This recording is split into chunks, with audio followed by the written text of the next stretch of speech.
Good morning, everybody. I'd just like to call the meeting to order, which means we're going to make a start. So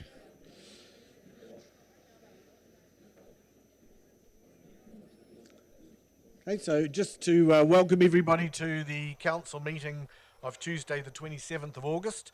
Just a reminder that the meetings nowadays are live streamed and are available on YouTube as well. So for the members that are speaking, the councillors, just please speak clearly into your microphones so that there's more chance of everybody hearing. And the other thing I'd remind, speak as though you're speaking to the person at the farthest side of the room, and there's a chance that everybody then will hear. Just to explain what happens, shortly I'll call for apologies. There are none, so consider that's done.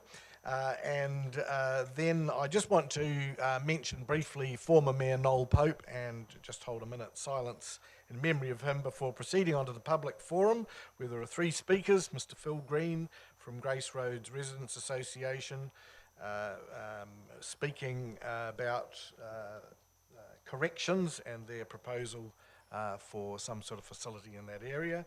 And then Mr. Trevor Clist and Mike O'Neill both speaking about the Mount base track.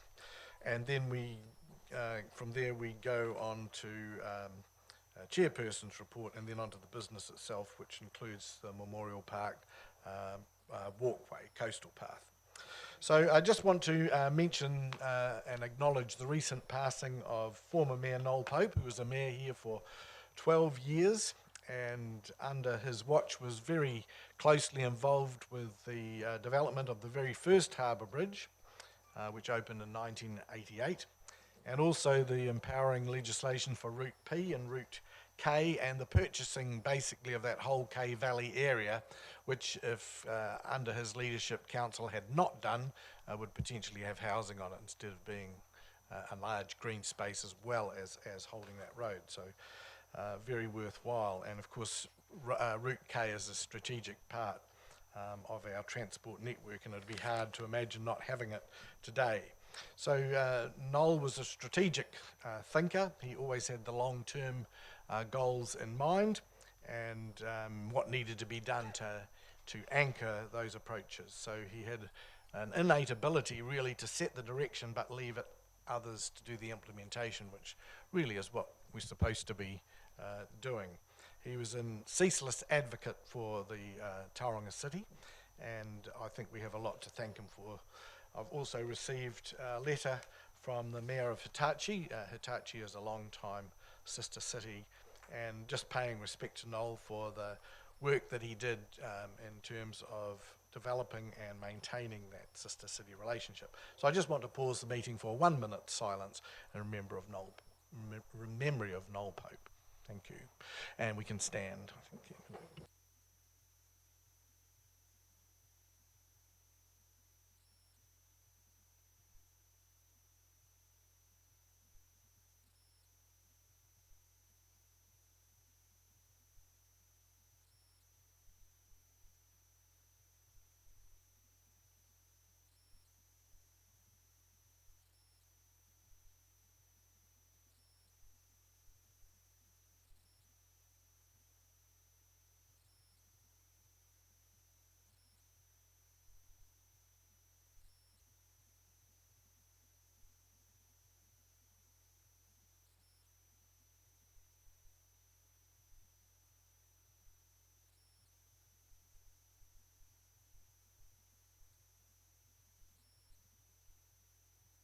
Thank you.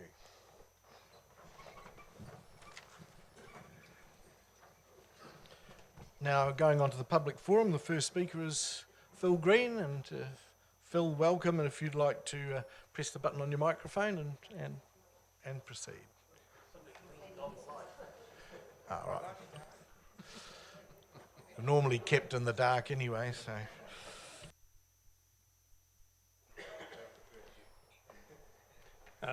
Thank you. Feels like I'm in a TED talk at the time you're going there. Mayor Greg, councillors, CEO Mr. Greenfield, thank you for the opportunity to speak to you this morning. Firstly, apologies from Tony Layton, Board Chair of St Mary's.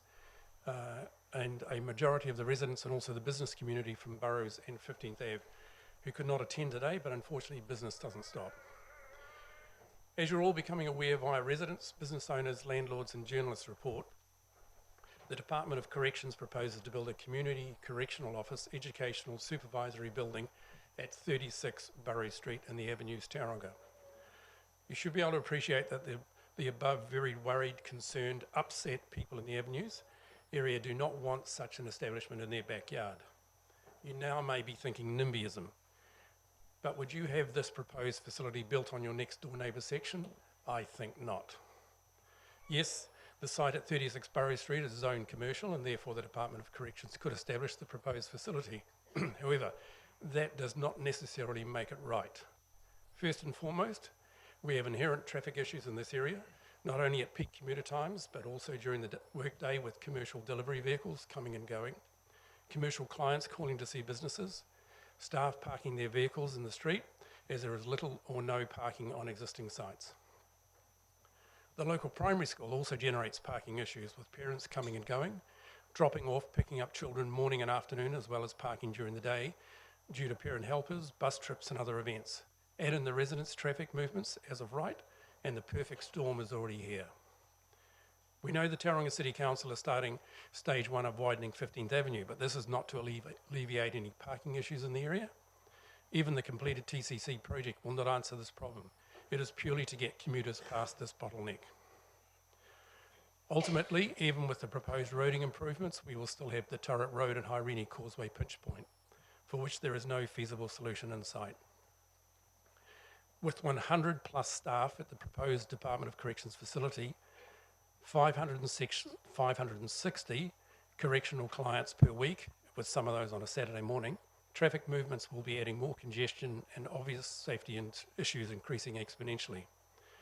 It has been related by the Department of Corrections that a majority of their clients would travel by bus, hence the site needs to be by a bus route. We have great doubts about that matter and that number. All the conversations we have had, or the majority of the conversations, have avoided discussing the calibre of people attending the facility and aimed for a conversation first and foremost about the size and scale of what the Department of Corrections are proposing and its proximity to schools, residential neighbourhoods and businesses. Department of Corrections already have facilities at St John Street near the warehouse, Chadwick Road, Greerton in the industrial area, the Hobeck Hub at the corner of Cameron and 11th Avenue, and the Hillier Centre at Bay Fair. All facilities apart from the hub are large facilities. Department of Corrections, as we have been told by them, are combining these due to centralisation. If this is so, then it would be a bigger building than that is indicated to us in the developer's CAD imagery for the site we're discussing. That image is on your screen right now.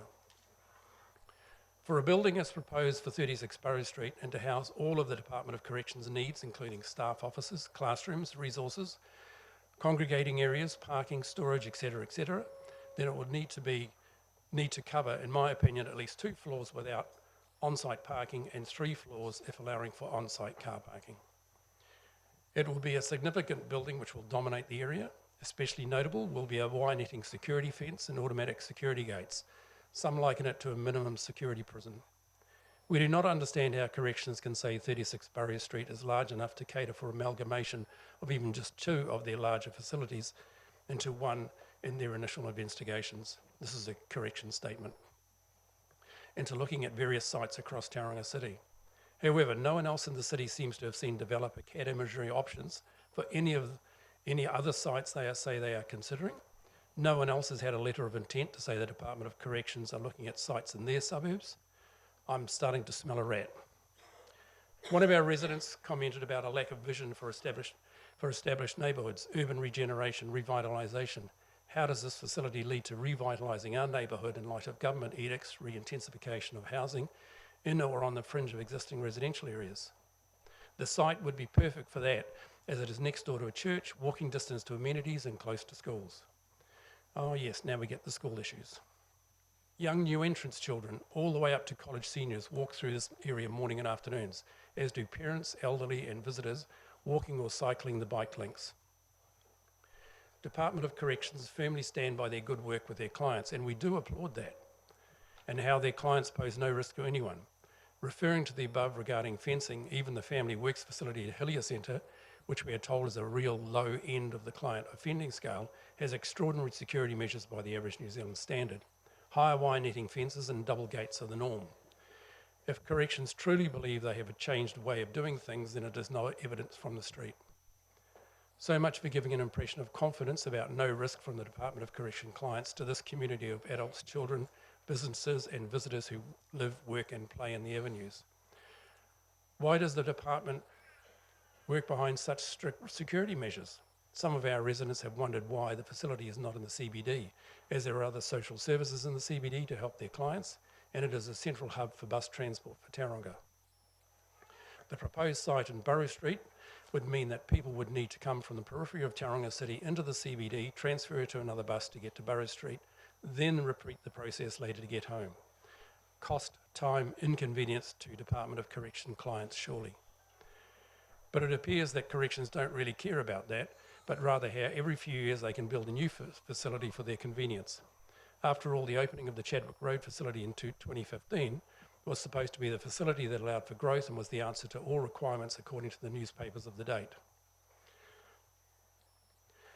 With all the above as mentioned, a lot of issues, I have not even covered what we asked that we ask as a council. You see this proposal by Department of Corrections beyond just the complying aspect as a commercial building, but the wider implications this proposal has on the neighbourhood if it comes across the council table. In the Resource Management Act, Section 95 allows for special circumstances to be considered and to make sure everything is publicly notified.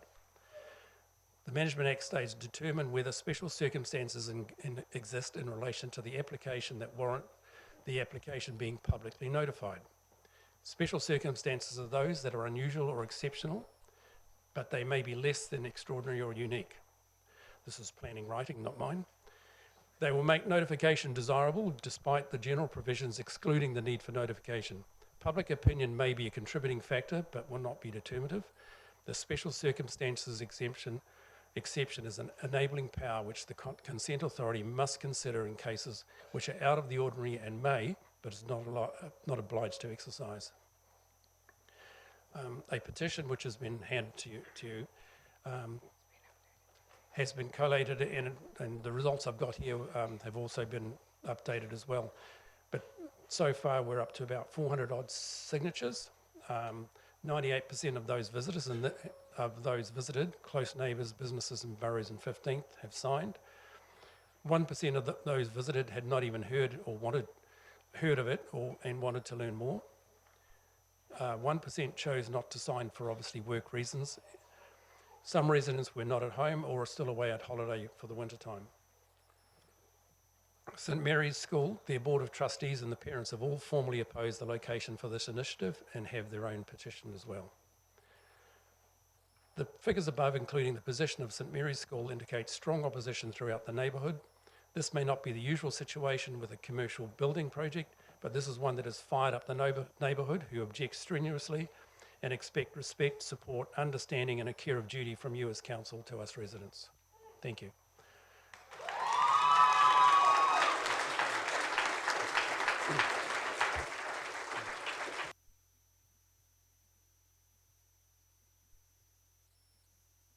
Any questions from councillors for Phil?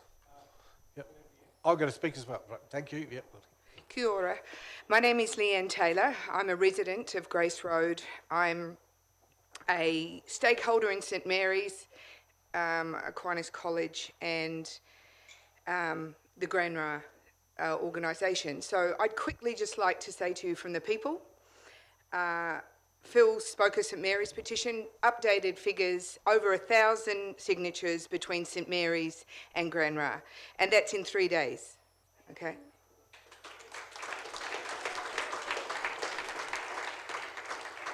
I'd like to reiterate that the Avenues is a walkway for 5 schools. I see the children funnel up straight through from the bottom to the top to go to St Mary's, Tauranga Intermediate, Tauranga Primary, Boys and Girls College. I see those children happily and safely funnel up through every morning and afternoon. I reiterate Phil's point of view that the vulnerable Our elderly in the avenues take daily constitutionals. Now, whether it be true or not, because as I say, we want to be fair and just, but our elderly people are concerned. They are concerned that they will not be able to get out in the street. They will not be able to live the lives that they have rightly earned.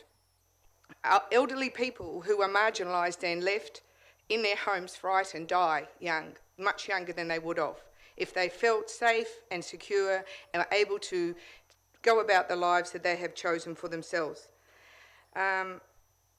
The other thing is purely a planning issue, and we all know our infrastructure is lagging, and it's a difficult time for our beautiful city, but I need to point out that the width of the avenue streets, as we all know, and established and long-standing, are very, very narrow.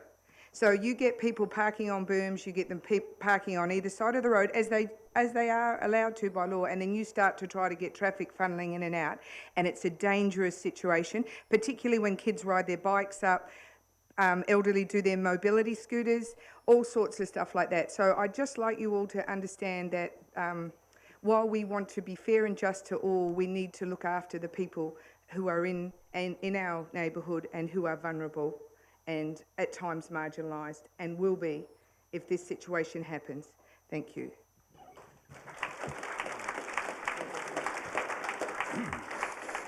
Excuse me, Mayor Greg, I know our time's up, but Norm Hockley from the Baptist Church would probably like 30 seconds.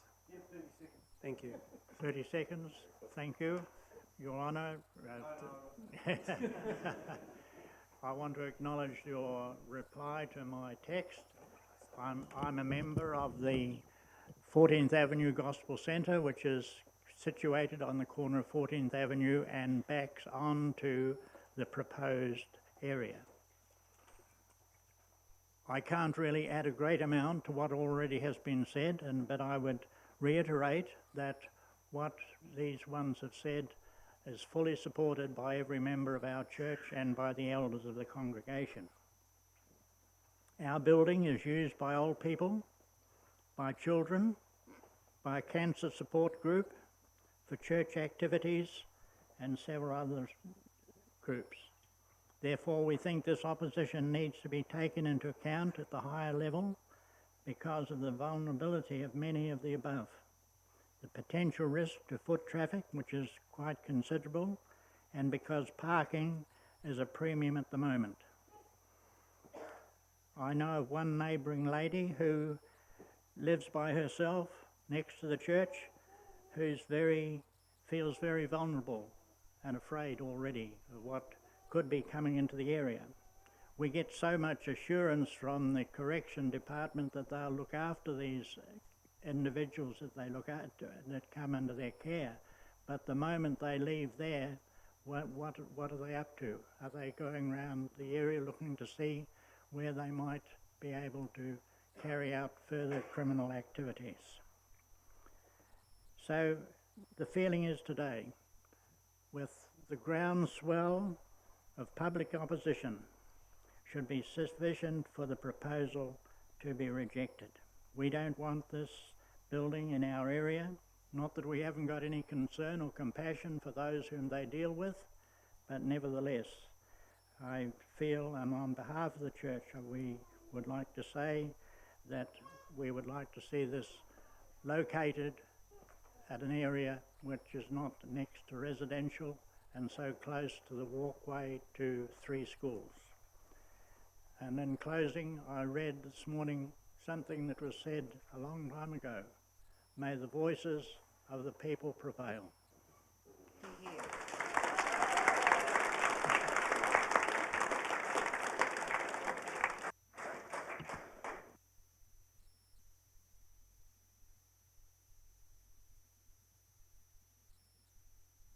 Oh, sorry, wasn't it? Just to explain what's happened, council hasn't received any formal application from corrections yet. And I mean, from your point of view, if that was never to be received, I can see that would be helpful to your cause. But if we do, we're required to assess it. So I think that's the best thing that I can say today, is that once council receives the application, staff will take a look at it. We've heard what you have to say today, and then we'll determine what process that has to go through. So you've been heard at this stage. We can't really tell you anything more until, and maybe if, we actually receive a formal request from corrections. So, yeah, Councillor Robson. Point of clarification, Your Worship. Would it be in order for you to move a motion to formally receive the petition we be presented with this morning? Thank you.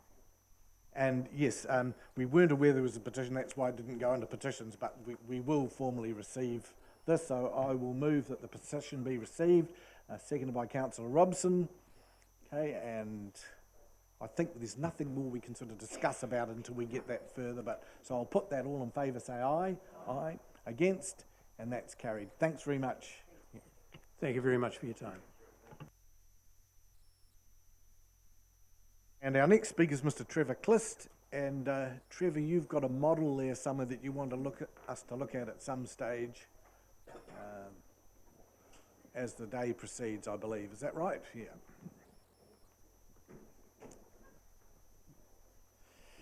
Okay, so now Trevor and Mike, is Mike here too? Oh yeah, just that, yeah. Okay, so you've got 10 minutes each. So who's going to speak first? Mike, yeah.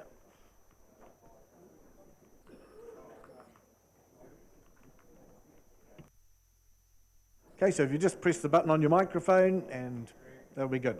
Thank you. Your Worship, fellow councillors, thank you for this opportunity. We're not here to complain, rather to present a community-driven solution to a burning local issue. We're seeking to bring a bit of a community perspective back into council. 2 points I want to make. I'm going to make the assumption that you've all been diligent councillors and visited the site, so you're fairly familiar with what's going on. Secondly, I'm not the author of this presentation. Andrew Hollis is the author. I'm presenting it on his behalf. He's unable to present due to election rules. We're going to offer you two options. One is a simple shovel solution, and the second is a simple construction solution managed by local builders. So just turning now to the data show. I need to go back a wee bit. Let's go back to the start. There we go. Okay. Next slide. Who's got this? You got it, Andrew? Yeah, thanks. The base track, of course, slipped out in 2017, so it's a couple of years ago now, due to Cyclone Debbie. It's more likely that it was due to severe wind causing the Pahutakawa to fall and take a small amount of the bank with it as the root ball fell to the bottom. There is no evidence of any water involvement even after 2 years of open exposure. So just a quick reminder of where we're talking about, and to those who are unfamiliar in the audience, the base track has slipped, steps have been put in place. We think there's a more simple solution that we need to get on to before the summer arrives. The obvious solution is getting this track repaired by using the same method that's been used successfully for the last 100 years. Historically, the track around Mayo was created with a shovel and adze, later with an excavator and bobcat, directly into the ash soils around the base track. This method has been successfully this method has been successful, understanding that the soil of this type will continually slip and erode. If left to its natural devices, it will edge gradually into the ocean with small slips and tree falls, as has happened in this current situation. Hard structures tend to hold nature back for a while and then suffer catastrophic failure. For example, the damage when the flax or toitoi came away from the bank is minimal compared with the Pahutakawa, which fell in this instance. The creation of a hard structure at the point of maximum acceleration of any slip will cause the greatest damage. Adding a structure at the base of Mayo is not only going to need expensive repairs and be closed while repairs are constructed, but will detract from what is a natural and predominantly traditional way to walk the circumference of one of our greatest assets. Adding in a natural feature such as a boardwalk, which is one of the suggestions, creates a precedent to do the same everywhere on the mountain and in fact in any other treasure that we may own. There is a feeling that walking close to nature is impeded when man-made structure is required to walk around, such as around the mount or on a beach. The solution, we feel, is to clean up and reshape the area directly next to the slip and open it quickly and cheaply to the public again, is the same way that the track has been maintained over the years, and enable people to get back to enjoying the walk as it used to be. The following pictures show the issues and show how simple it is to get this track open and useful again. The risk of the slip is incredibly low. According to recent reports, there's only been one slip in 25 years of this type, and it was likely again due to a severe storm activity. We say let's keep it simple. That's probably the best answer, and it would be nice if TCC adopted this philosophy. That's the proposal of the one of the proposals of the current council, to put a new boardwalk around at a cost of $7.9 million. We just can't see the sense in this. Very quickly, that's what's happened. The proposed remediation basically with a shovel and local volunteers. We'll see a couple of areas excavated, which we highlight with this little diagram. You can see the red line is the black line is the existing. Sorry, we're not on the same slide, Andrew. Here we go. The black line is the existing. The red line is what we propose to shovel out and throw over down to the base track, just as has been done over the years. There's a picture of the current situation. The red line indicates what needs to be taken out, not a great deal of soil. And that's solution number one, the simple solution. Just quick notes. Currently there's horizontal weather ash layers. The chances of a slip is less likely where a tree's not involved. Soil screws may increase the chance of a slip by introducing water access to the ash layers. Stability of the past site suggests a chance of a slip is low once the earthworks are completed. Drainage can be put in, of course, to remove the flow, but as you all know, it's on a slope, so the water runs down naturally. There are no visible beds or signs of archaeological significance. In fact, it appears this whole area is just a large slump. Any significant finds are likely to have already been destroyed. Quite happy for iwi to overwatch the process. That's my presentation. My friend here now is also going to present another option. Thank you, Your Worship. Thank you, and I think we'll hear from Trevor, and then we'll come back for questions. So we'll reset there. Welcome, Trevor. Your Worship and members of the Council, good morning. Mike's made a brilliant introduction to this subject, and he's covered quite a bit of the things I was going to say, so we won't repeat that in terms of the photographs of the site and also the fact of it needs to be done quickly and as inexpensive as possible. Now I'm here to present an alternative concept plan for the reinstatement of the Mount Base track.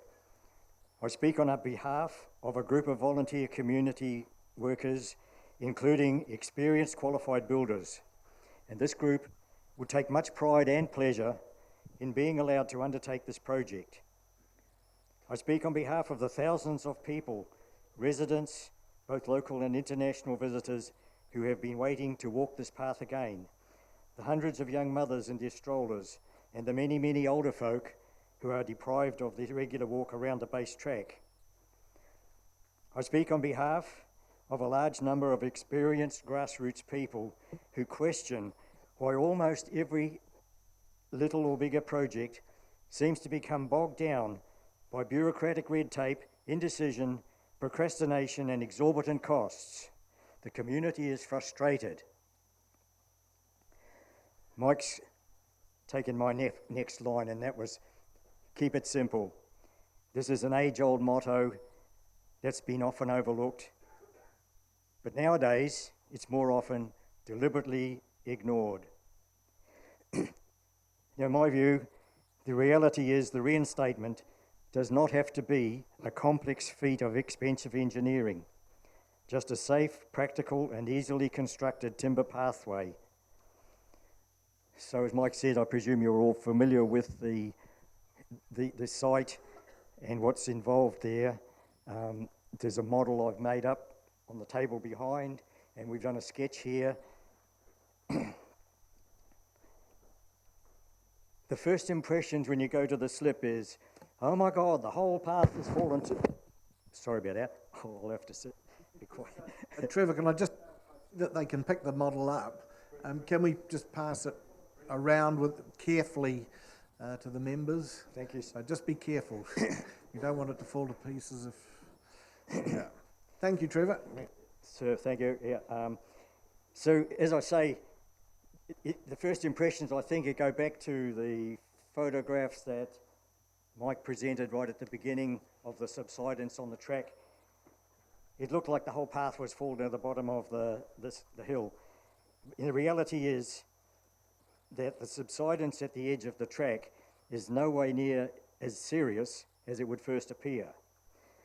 By clearing loose rubbish, sticks and leaves, etc., will reveal that approximately 80% of the original track is still in sound, firm condition, and this has been verified by qualified geologists. In fact, there's a substantial amount of the bank, you can see on my sketch there, that extends through the middle of the site almost to the edge of the original track. And there's a semicircular slip away each side that's, as Mike says, has been pulled down by the tree roots when they fell. The slip side is approximately 8.5 to 9 metres across, and this proposal is to build a solid timber boardwalk bedded on top of the existing track, about 12 metres long. A safety fence attached to the side and a retaining wall to support the bank. This is purely a concept idea that can be adjusted if or when required to fit the display. Now, in respect for cultural sensitivity and environmental issues, there will not be any digging machinery on the site, not in this proposal. The high banks each side of the site will remain undisturbed, so the native shrubs, ferns, grasses and moss will all stay untouched. To provide enough width of platform through the middle of the site will require digging back the foot of the upper slope approximately 1 to 1.2 metres over a distance of 4.5 to 6 metres. We plan to do this manually using shovels and spades and maybe a barrow. Real old school style. A bit.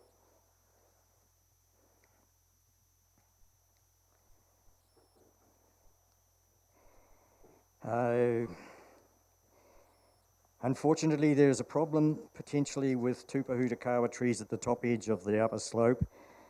Both these trees have grown very tall and top-heavy, thereby posing a serious risk of tearing out the bank sometime in the future. It is obvious the trees have a very substantial root structure, and I believe it would be proper management to cut back 60 to 70% of the tree size.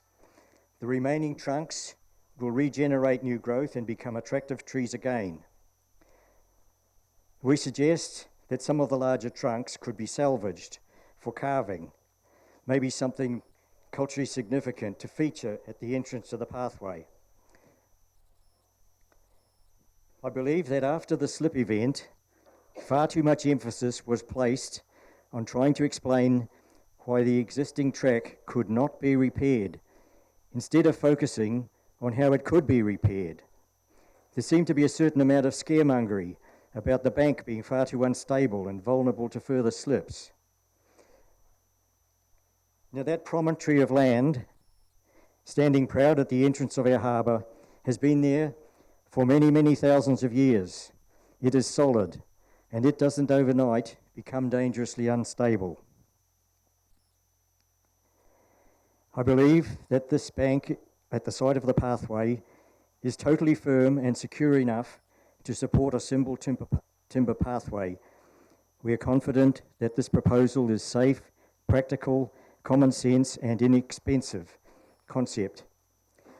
Now, in terms of safety, nowhere on the base track or anywhere on the cliffs high on the mount is there a 1.2 metre high close board safety fence, just 1 or 2 horizontal rails in places. This boardwalk will be the safest part of all the tracks. The community has been crying out and waiting for 2 years for something to be done.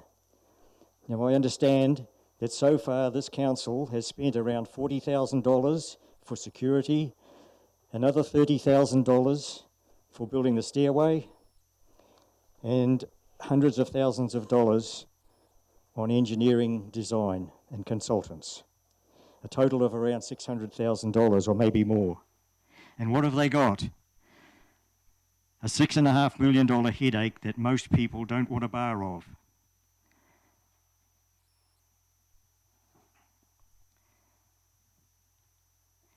We appeal to you to keep a wide open mind and seriously consider this, our proposal. What a great project it could be, and our volunteer group could have it done within 2 or 3 weeks at a cost of less than $20,000, maybe depending on how much sponsorship is forthcoming from the public. I propose that with a green light for and approved funding, this pathway could be open before Christmas. And how good would that be? Keep it simple. Thank you, sir.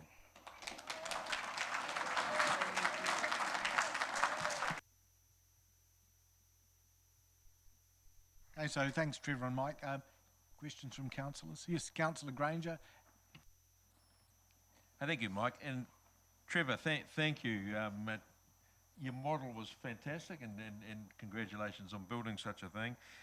You mentioned the old school type. You remind me so much of my dad because he was a builder all his life too, and he used to speak about those things. 2 questions I do want to ask you though. As regards to your structure, is there any way that you can tie that structure back into the bank?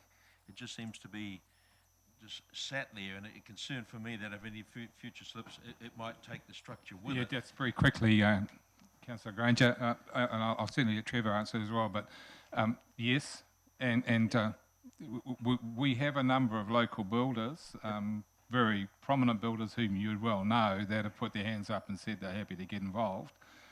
And secondly, we can also see some PO being put on this particular structure just to give it that little extra oomph. Anyway, Trevor can answer quickly. Yes, thank you. You'll see by the sketch I've drawn there. Well, we've lost the picture. It's the other one. The retaining wall posts will be sufficient to tie the structure to the bank.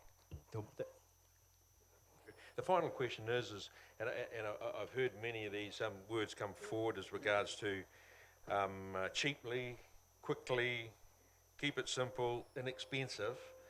It all comes back to us, where the pressure's on us as regards to the safety aspect.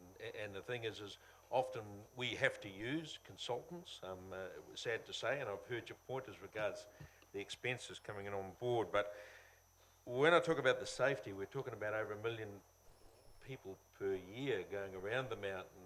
And the thing is if anything does happen, the first thing the fingers are pointed at is back at council. So I do question the safety. Please, nothing against what you've done, but again, it comes back to that safety issue. Fully appreciate that, Councillor Granger, and fully understand that you'd have to have an eye on the job. But what I'm telling you and what we are telling you is we have got outstanding builders who are well familiar with the mount, that are prepared to put their hand up and say we can do this. Councillor Clout.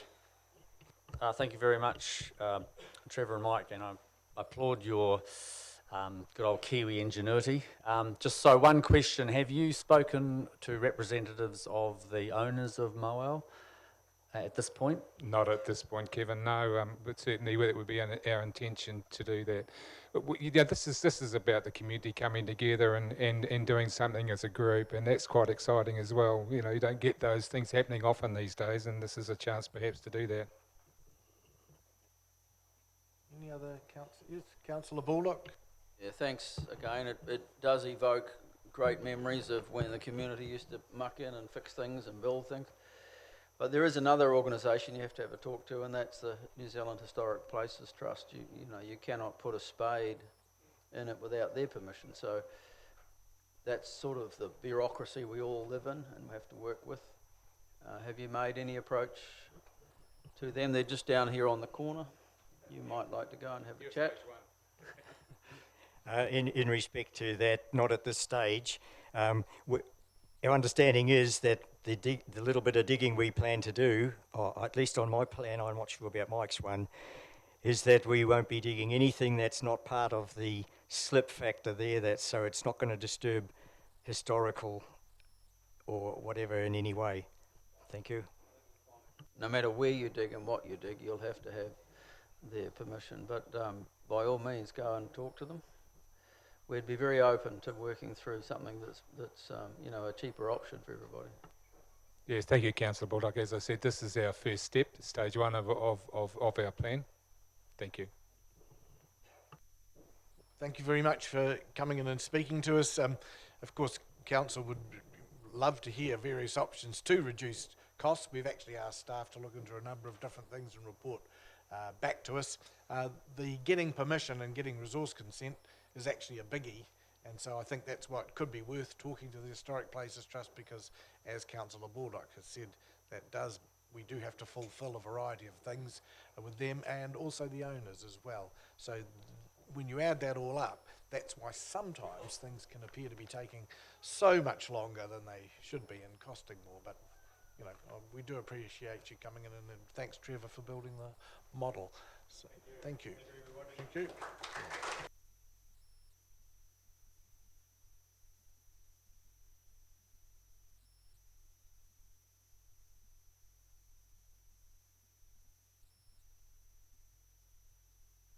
The next item is the chairperson's report.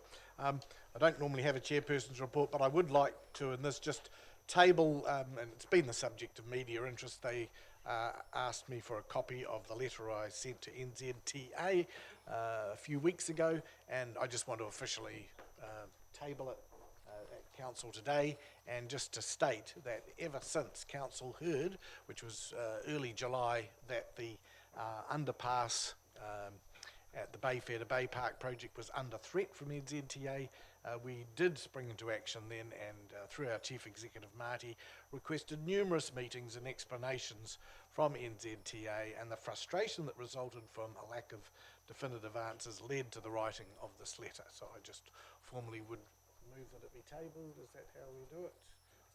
Up. I'm tabling it. So thank you.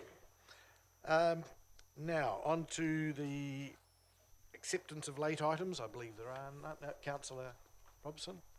In terms of tabling, there is a memo from staff to elected members with regard to the revised cost estimates for the Memorial Park to City Centre Coastal Pathway. It wasn't appended, I noticed, to the agenda. That may have been a timing issue. Is it proposed to table that memorandum and basically put that information in the public domain? Yes, I've been told that that is the case, so we'll do that at the beginning of that item, if that's all right. Thank you. Thank you. Okay, so confidential business to be transferred into the open. Change the order of business. I think we'll stick with it as it is. We've got a big crowd of people here to listen to the first item. Confirmation of minutes, any matters arising, that's from the 16th of July. Page 7, has anybody got any queries on that? Any councillors? And if not, somebody prepared to move that those are a true and correct record, moved by Councillor Kurak and seconded by Councillor Clout. Any discussion? All in favour say aye. Against? So that's carried. Any declaration of conflicts of interest? Yep. Councillor Mason. Yeah.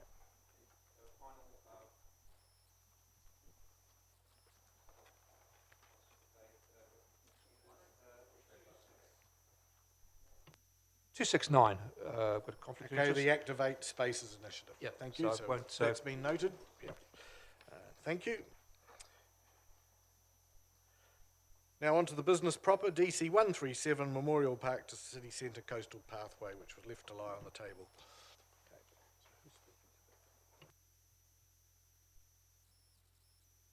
Thank you, Doug.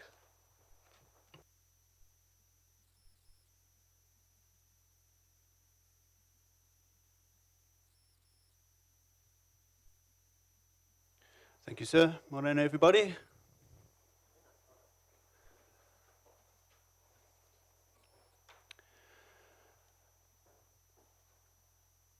So I've just got a short presentation to run through here regarding a memorandum tabled today. If you read the paper this morning, it's a very accurate summary of that memorandum, so thank you to the Bay of Plenty Times. But I am just going to run through a quick presentation to explain the content. There is a copy being circulated, and I don't know if there's enough copies for everybody here. Maybe I should just pause for 1 minute while that is distributed.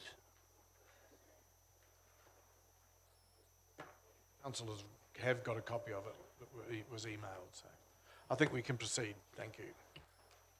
Thank you, sir.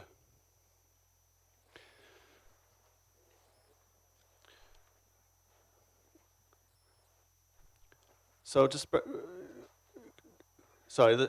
the context of this coming back from the meeting of the 16th of July. The resolution lay on the table and it was asked to come back to this meeting, so here we are.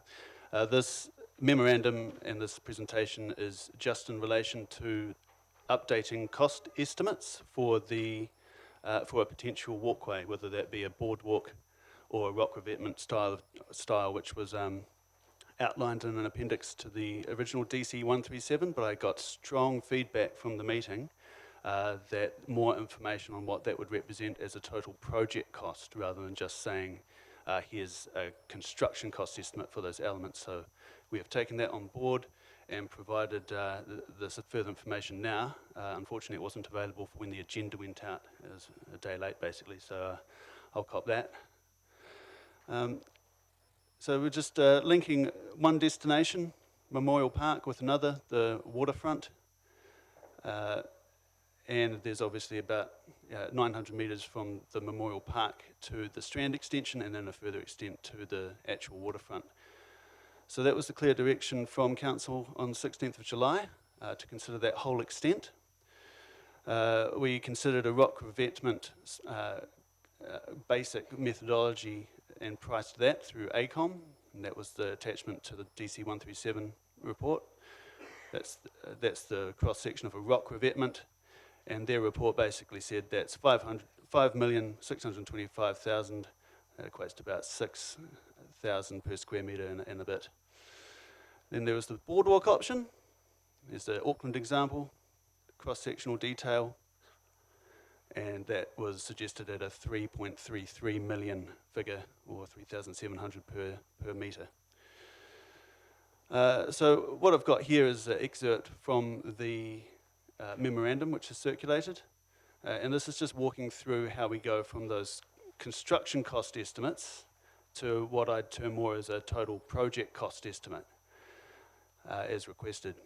So I'll just walk through that really quickly. First of all, we adjust the figures from ACOM to account for, well, this will be a project occurring in a future year, so we need to account for some level of inflation.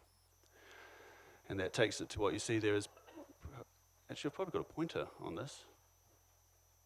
Not quite sure where.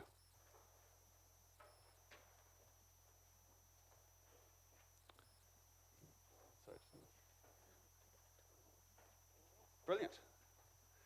Yeah, so project cost 2022, that's with inflation accounted for. Then in terms of adding contingency and also risk funding, this is a project that doesn't have any designs associated with it at all. So of course there is a higher amount of contingency and risk funding one has to put in there. We haven't done geotechnical investigations, all those types of things. So we've added a healthy amount. Contingency and risk funding, basically an additional 40% on top of that inflation-adjusted figure. That takes us to about 5 million and 10 million for the two options. And then there's all the costs that aren't just a construction cost or what you'd expect in a tender price that have to get added to give a rough idea of a total project cost. So there's professional fees, and that includes MSQA, quality assurance for the engineering aspects of it. It's pre and post contract. We've also put in a figure of 1 million there for legal fees, and that is just completely ballpark on the basis that we've had a signal of potential all the way to high court kind of action associated with riparian rights and such. So this is based on professional judgment from a number of people experienced in those types of proceedings as to just how expensive those can be. They can be expensive. This is getting a QC to prepare evidence, go to a hearing, attend, wait for the decision. So $1 million has been put in there just as a complete guesstimate, but based on experience. Consent fees, just added a standard 4% figure for the total cost to for consent fees. Consultation, we've assumed $50,000 to go through engagement with the community and stakeholders. Iwi monitoring, $50,000 for monitoring through the construction phase. Internal costs, that refers to our project management basically internally, so we have to account for that cost as well. And then just a further kind of catch-all of 3% for other costs that may be incurred. And for one of the options, the rock revetment, you've also got $900,000 there for temporary structures. That's referring to a cofferdam type methodology of construction. You would have seen that put in place for the tidal stairs at our waterfront. So it basically allows to drain the water out and have a workable space for putting that kind of treatment in. That takes us to a total project cost for the rock revetment of some 14 million, and that's averaged out per square metre, per linear metre of about 15,000 plus. And then you've got the boardwalk option, which comes in about 9 million with all those costs considered, or almost 10,000 per metre. So just to bring those up in lights, 14 million for that one, and almost 9 million for the boardwalk. So I just realised the font was very small on the last slide. So just to complete the picture though, that was the image I had on the 16th of July as to the project extent.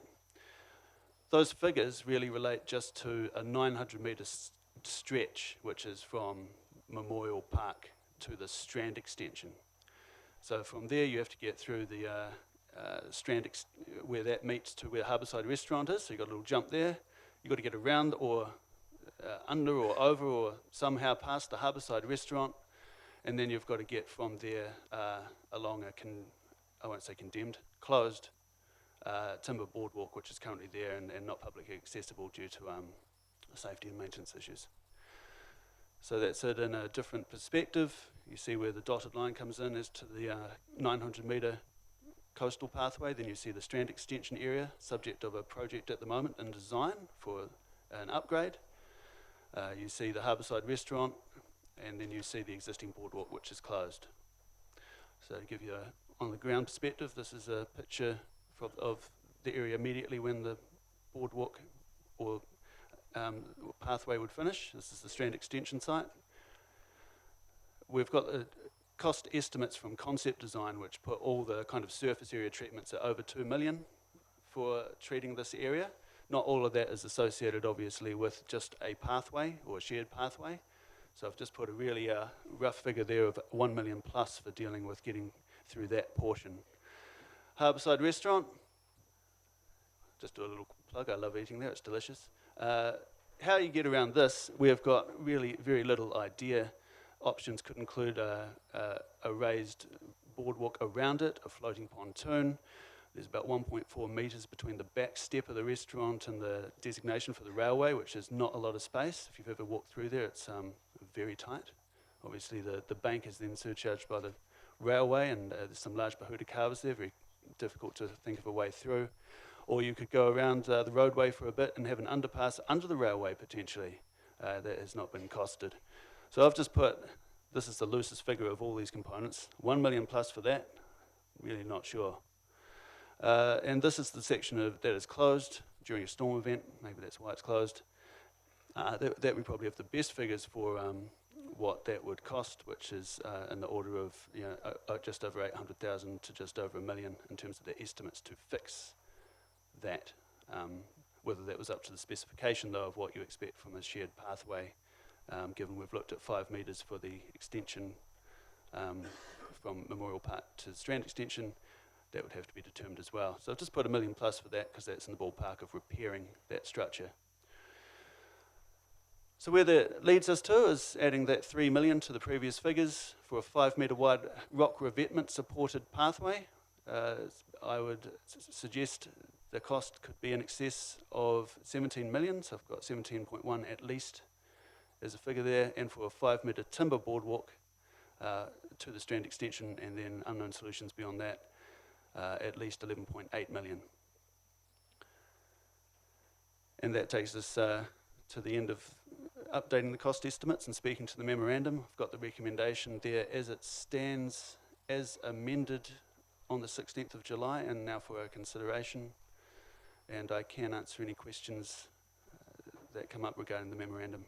We'll just have a time for questions now. So Councillor Robson and Granger and Kurak and Malloy and Baldock.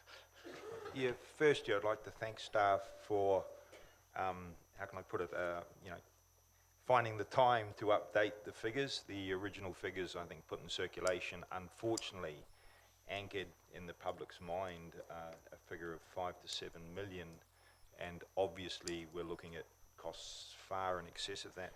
So thank you for finding the time. I appreciate there must have been some work shuffled around for that to happen, but it is appreciated. We can't make good decisions without quality information. We often fall into the mistake, I believe, of only looking at the capex on projects.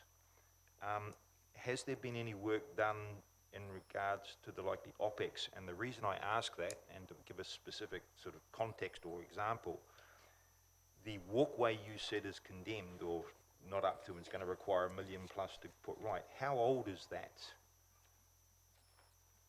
So 2 questions nested. We've got a walkway that I think you said hasn't been properly maintained, so obviously there's an OPEX component to this project. We need to know what that is, I believe. And the second thing is, how old is that boardwalk that we are looking to spend $1 million plus on? Thank you. I personally don't have answers to either of those questions to hand, so unless there's staff that have a clear figure they want to share as to OPEX for this, for say a timber boardwalk. I recall there was some discussion of the boardwalk out at the Mount at the previous meeting, but I'm seeing head shaking, so I'll just have to say we'd have to come back on that.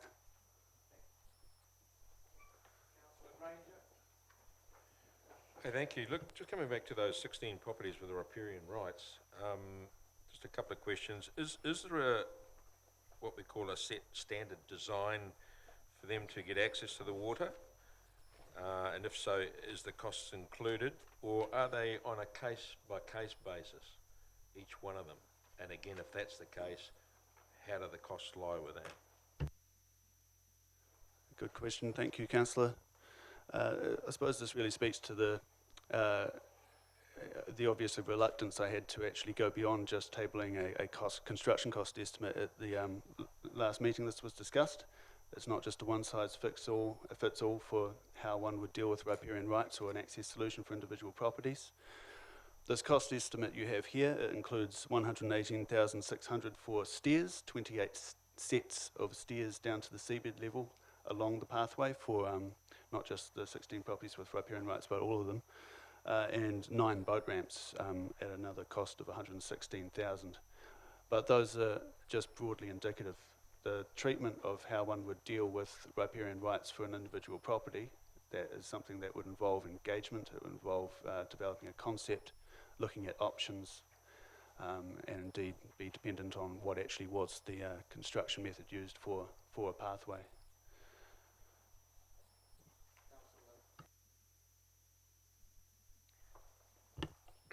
Yes, thank you. On page 56, there's a red line there which indicates the extent of the boardwalk. And it shows it terminating at 6th Avenue, and from the slides there it clearly shows it terminating at 7th, which is connecting it to Memorial Park. So I assume that was just a mistake on the consultation document. Is that right? What's the extent of the project, please? So I do not have that image in front of me right now, but it is. We are going to 7th Avenue. Is that correct?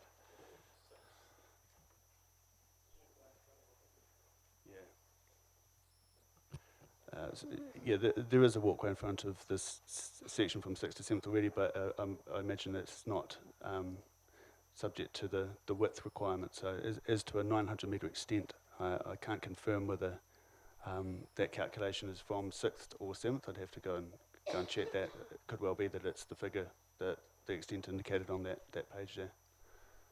And just to also to clarify the process from here on, if it's approved today, the work will be done and that would go into the next annual plan process, or would that be then going on to the LTP?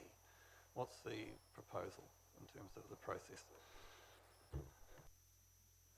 So in terms of the resolution there, that is to continue further work, the indication would be that the earliest this would be considered for going into an actual budget for a project would be the next LTP, but there's no commitment to this actually having that deadline, but it has been indicated in previous discussions to council that timing could be supported by doing work now. So the process of work is to go to a stage of gathering further information, essentially developing a business case, looking at options, and developing more understanding of what the opportunities are, how those align to the objectives that the project looks to achieve, and then bring that back to council to decide next steps beyond that. Councillor Malloy, Baldock, Morrison, Clout. Thank you, Doug, for that presentation. Hey, Doug, given that we're the regional council just on the southern side of the restaurant there, proposing significant works there themselves, have we discussed with them their contribution or possible contributions to assist with this walkway?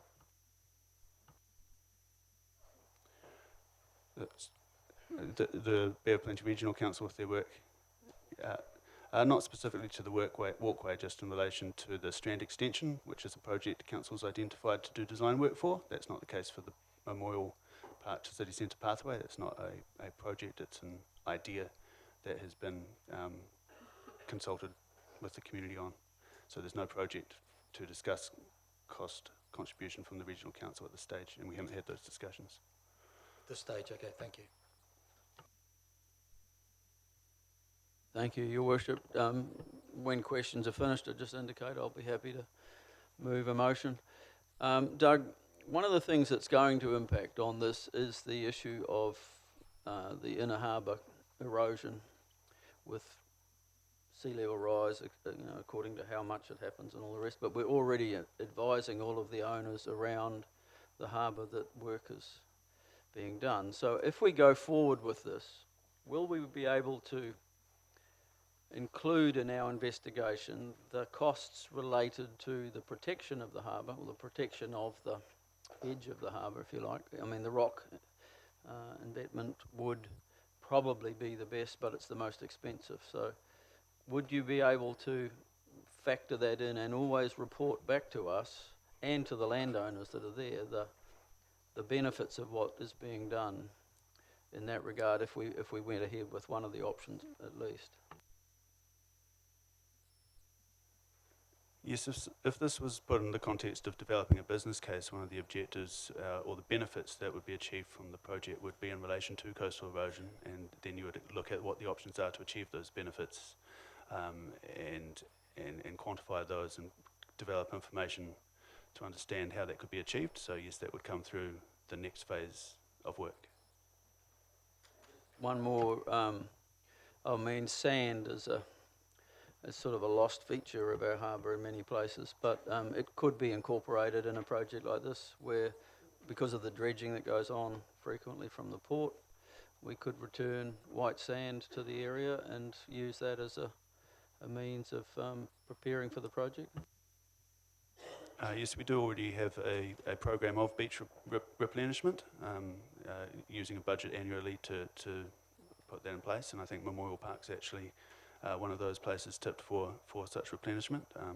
How that would interface with a solution to a pathway, and whether there was an appropriate interface with sand there, I can't answer that question. That would be something to consider.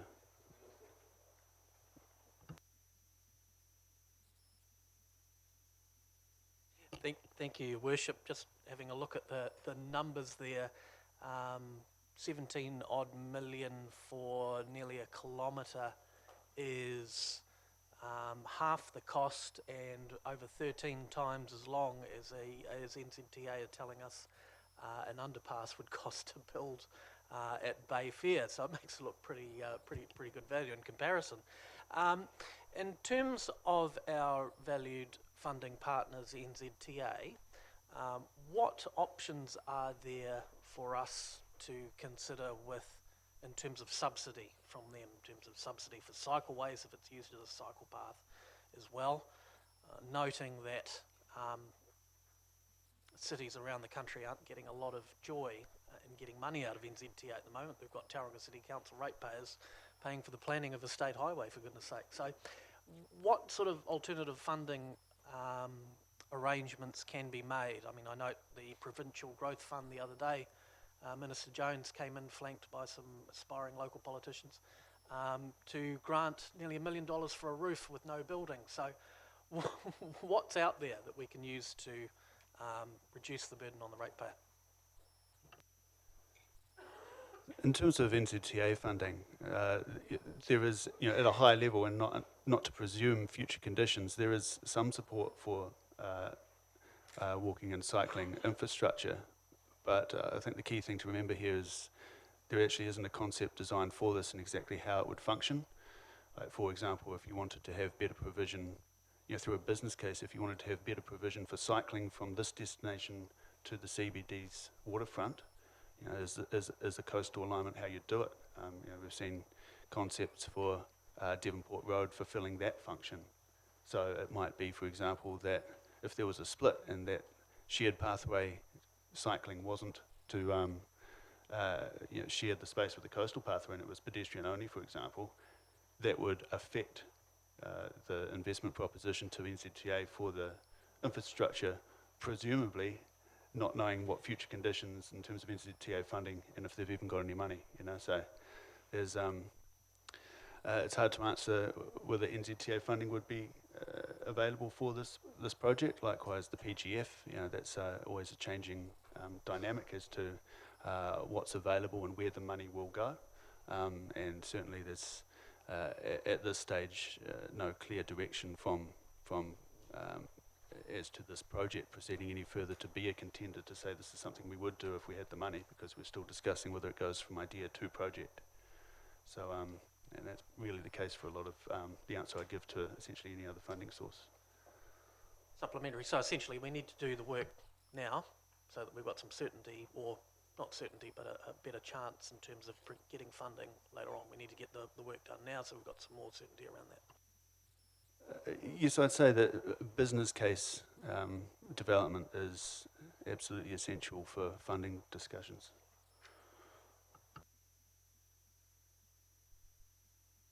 Thanks very much, Doug. Two questions. The first one relating to the Tauranga Harbour Protection Society, who have given us a proposal for the cycleway on Devonport Road. Has any work been done on their plans to us at this point? No, I was lucky enough to be included in the communication to elected members with that concept, and it looked very interesting. It's exactly the type of thing I would think that a business case being developed for this stretch should look at. It's all about saying what objectives do you want to achieve and what are the options to achieve that. Clearly that is an option. No work or assistance was provided by council for that work undertaken by the Tauranga Harbour Protection Society. I do take my hats off to them for doing what is a very sensible piece of work to inform this discussion. I think they deserve to be commended for that, but I haven't been involved in the work. Thank you. My second question relates to the expenditure that we're looking at not exceeding 400,000. Given that we've got significant funding constraints going forward, if we undertook all this work now, what would be the longevity of that information? In other words, if we had to delay the project 5-10 years, would this expenditure not be wasted? It would still be relevant then? It would have more longevity than a single design, which didn't go through the process of developing objectives to test options against. So we've got, in the past, as you saw reported in the paper this morning, there's a significant expenditure on a design for a walkway associated with the Southern Pipeline. But was that an expenditure that provided a sound set of objectives and consideration of all options? It was probably tied to the alignment of a piece of pipeline infrastructure and not so much looking at a broader program business case for what are the options to achieve outcomes that you want. So I'd say that a business case would have more longevity than that single concept, but of course would be subject to some risk of needing to be brought up to speed if it was put on the shelf for a long time. So the Mason and Brown. Doug, I just want to explore the NZTA option or other funding sources as well. If, say, after the research, it came in as, say, 10 million for let's say just a walking only option, say, for example, is it very likely that NZTA would potentially then come in and say increase it with their subsidy to, say, another 50% of that, to 15 million to get maximise the cycling options? So in other words, if we had a minimum amount, it would only be for walking, but they would then add. So in other words, they don't just give us money for something, it's for a specific reason to generate additional cycling opportunities. Is that the way it works, and is that the way it could work? So just to clarify the question, is that to suggest that if we had a minimum option which was walking only, that the NZTA could be approached to provide additional funds to extend the facility to provide for cycling capacity? I really don't know. Just talking about two fundamentally different designs. Yeah. Would the 400,000 then include the two different potential designs? Just in the context of how I'd suggest a business case would be approached, obviously walking is integral to this, cycling, connecting to destinations, access to water, coastal erosion, just to name a few. Whether those options are one and the same facility or the options include separation, that is what would be considered through an assessment. So we could be talking about different solutions for different outcomes in different locations. So that's the point I'm making about it's hard to anticipate where the infrastructure would go and who would fund it. Thank you. Doug, we know this project has been on the go since 2004, some 15 years and probably 5 different councils. We've talked about the next steps, if we do approve it today, to go to the next steps and continue to work on the project. But what are the next steps if we don't support this today? If you don't support this today, no further work continues on it. This recent consultation's been on, not even a concept, it's been on an idea. I mean, it's an interesting quote, which I'm not sure where it comes from, but you can't kill an idea, basically. I mean, it will still sit there as an idea in the community. It may resurface again, but that's where it will be. There will be no further work done on it until a new council, makes a decision to do any work on it again. So any delay may see this miss annual plan and LTP deadlines? Yes, just reiterating though that there's no hard deadline that this needs to reach the next LTP.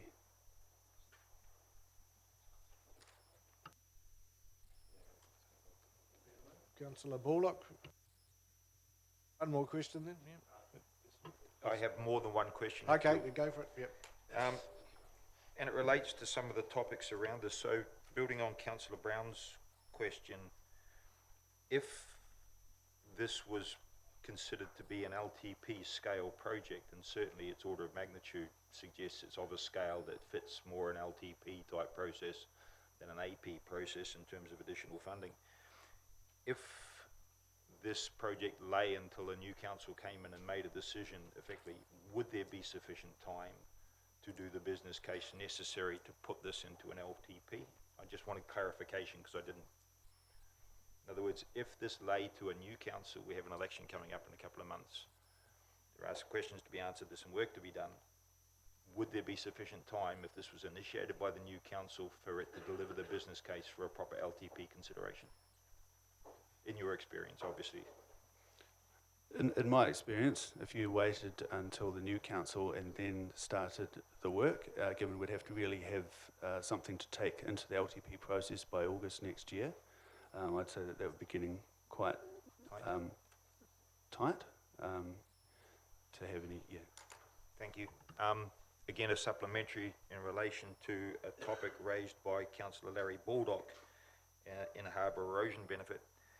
There's been a lot of discussion around 15th Avenue turrets and the possibility of four-laning that road. It's been probably an idea for as long, perhaps even longer, than this walkway has been in play. One of the issues raised around and complexities raised around that project is doing work on the harbour edge, and the complexity and concerns around that, the permission you need to get from various environmental bodies, not just regulatory, but all those who watch these things for us. Have those issues been factored into your considerations of the complexity and timeline for this project? Because they've been raised by staff in relation to Turret Road, 15th Avenue. Have they been factored into your costings here?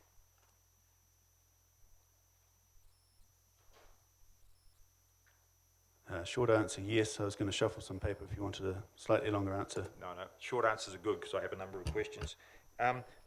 You raised an issue about the complexity, and I appreciate that.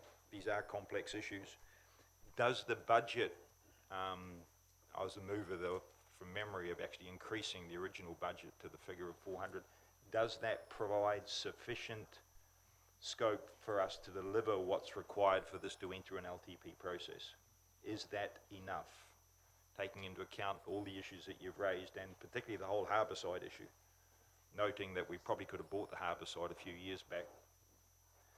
Unfortunately, someone didn't have the vision of Noel Pope. Is the 400 enough? Based on the inputs that we've estimated to be required, yes, it would be enough to run a program business case stage to inform your LTP considerations. The short answers are working well for everyone, I'm sure. One last question, if I may, Your Worship, which goes to paragraph 49 of the report in our agenda, page 38. And it talks about, well, it's paragraphs 48 and 49, and it talks about the number of beneficiaries, if you like, and it talks about 1,100 cyclists per day by 2043. It then, for some reason, multiplies 1,100, I imagine, by 365 to convert that to 400,000 cyclists per year, which is kind of really obtuse because it's the same cyclists going backwards and forwards, generally speaking, every day, particularly if it's commuting.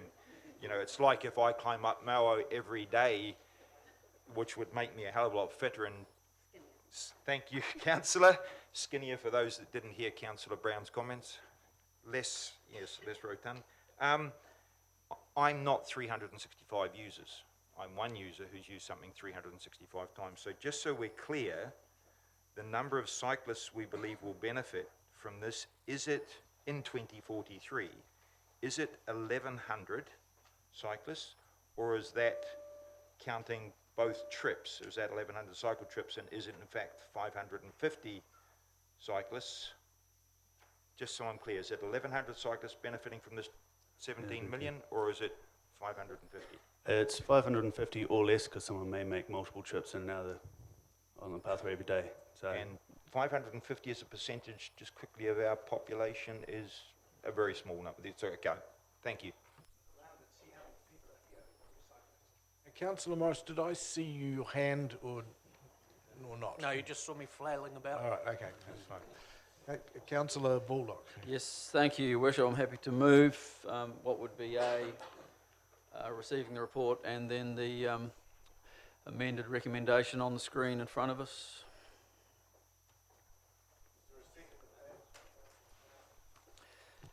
Okay, and speaking to it, as has been alluded to in our questions and so on, this is an idea that's been around a long time. And on page 2 of our report, 2004, and then various LTPs have considered it and so on. We began to consider it again in this triennium.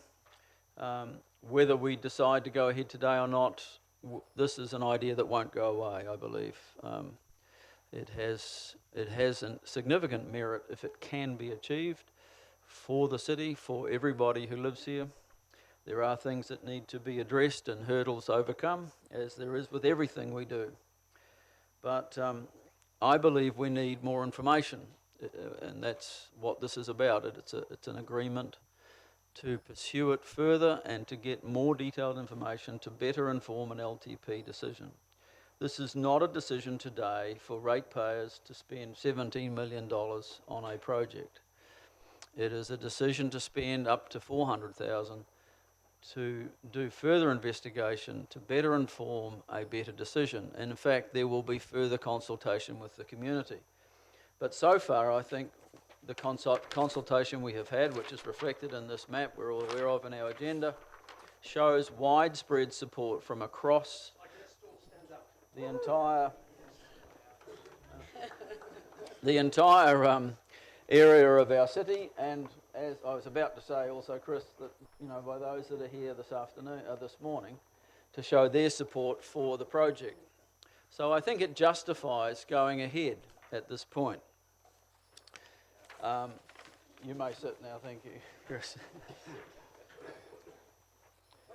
Currently, if you walk down this piece of our beautiful inner harbour, it is an eyesore. It is a muddy eyesore.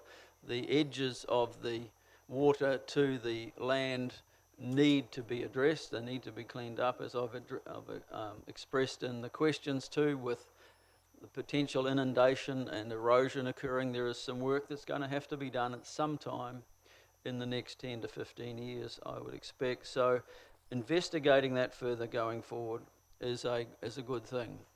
Yes, there will be challenges with resource consents, and I think it was Councillor Robson who tried to make a comparison between putting cars around the other side of the Pahutakawa trees at Turret Road and walkway for cyclists and pedestrians on this little strip of the water's edge.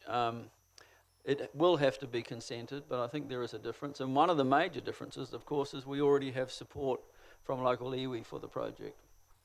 They see this as a way of restoring the coastline to everybody to enjoy, as they do on many occasions. So we have already almost been at this point already. We were at a 5-5 vote some time ago.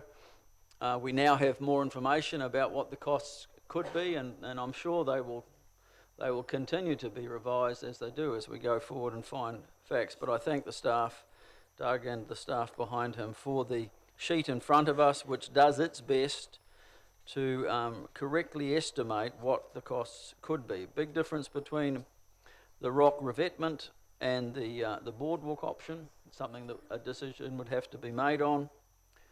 And there are significant percentages in there for contingencies and so on, so that we can make adjustments going forward without seeing a huge increase in the costs, which often some people like to call budget blowouts, but they are simply the way things are done. You have to start with a figure, work through the issues, and then get to the final completion of a project. So I hope members will support it. I won't spend too much time talking about it today because we have had a lot of discussion on it already. I'll wait for a right of reply, of course, but I do hope a majority of members will support taking the next step.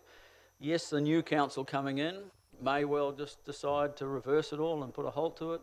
The new council coming in might be appreciative of the fact that we have started the ball rolling and that they can then pick it up and take it through to the next logical steps. Thank you very much. I won't go through all of the merits of this proposal because they are significant, and that'll be for a discussion for another time. In the previous consultation, we did get 90% of respondents saying that they agreed with this overall concept. And this is an idea that will never die. It will continue to come up year after year. So in my mind, it's better to keep this project going, getting clarity on the various concepts that could be ensued with this project. It will definitely inform the LTP discussions in next year, which will be commencing, we've heard about August next year. And the expenditure of this will not actually be wasted because the concepts and the business planning will have some longevity. If this money was going to be wasted in a year or two, I would not be supporting it, but I believe this will be important information that will be relevant in years to come. Thank you. Thank you, Mr. Chair. Just in terms of what's before us today, it's a decision to proceed to get further information, and I do support that. I think that just picking up on what Councillor Clout has just said in terms of the longevity of the information, it would have a greater time frame compared to the Southern Pipeline, which is now no longer going along the foreshore there. So there would be some longevity to that information. There would be a risk, though, if there's a change to the legislative environment and the consenting environment, that information may go more stale than the physical works element in terms of the information. But in terms of the wider project, I think a lot of, well, in fact, all of Council's decisions around budget are around priorities. And if I look at some of the projects which are being considered at the moment, say $20 million for some new cobblestones and a couple of bushes, sorry, I'm understating it, on Elizabeth Street, I think that there's certainly much greater public benefit in this project than that project. And of course we've got a discussion around Wharf Street later on today as well. But I think that when you are dealing with the environment and people's access to the environment, that's why we live here and not Hamilton. And so I do support it.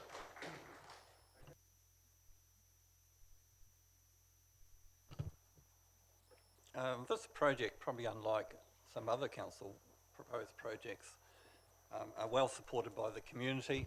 The community sees real value in this type of investment, and well said by Councillor Morris, you know, compared to some other expensive projects such as Elizabeth Street and to a certain extent Wall Street, the feedback that I certainly hear is limited value. So there's definitely some desire for this to continue into the LTP by the community, and that was clearly evident with the consultation that occurred. This project has been around for a long time, and as it's been on the council table, I've supported it all the way through. But it's around priority, and that's why it needs to go into the LTP so that the council can prioritise the timing of this project. But we need that information, so I will support it.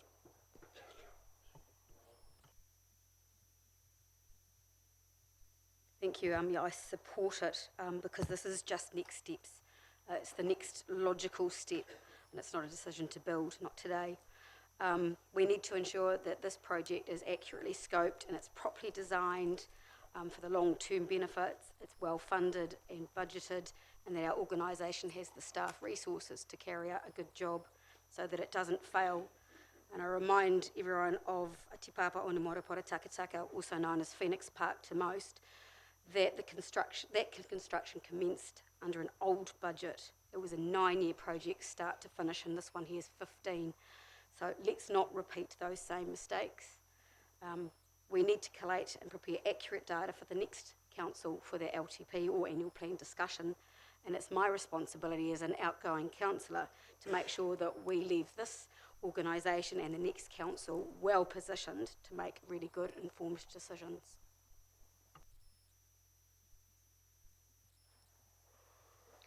Thank you. And first of all, I want to acknowledge all the people in the chamber that have taken the time to come and listen to this issue. I think it's unfortunate that it went out to the community initially with the consultation of a price of between $5 to $7 million. And so I believe the people who supported it then, when you look at the cost now of around $17+ million, it's quite different to $5 to $7 million. There's also other considerations that I've read in the agenda and which have reminded me. The 16 private-owned properties with riparian rights, that's not a difficult issue to overcome. The environmental considerations, geotech, drainage, consultants, more engagement, legal proceedings, etc. Just sort of, in my mind, that 400,000 could be used towards achieving a cycle track without these unsurmountable hurdles, and I just think we could put that money into achieving something more straightforward. This is going to be a very difficult, challenging project, and I would prefer to see ratepayers' money spent on something that is safer and easier to achieve than all the resource consent hurdles that this will create. So I just see it as just being not straightforward, and I'd rather see the ratepayers' money go towards something more practical instead. Yeah, I'm happy to support the motion.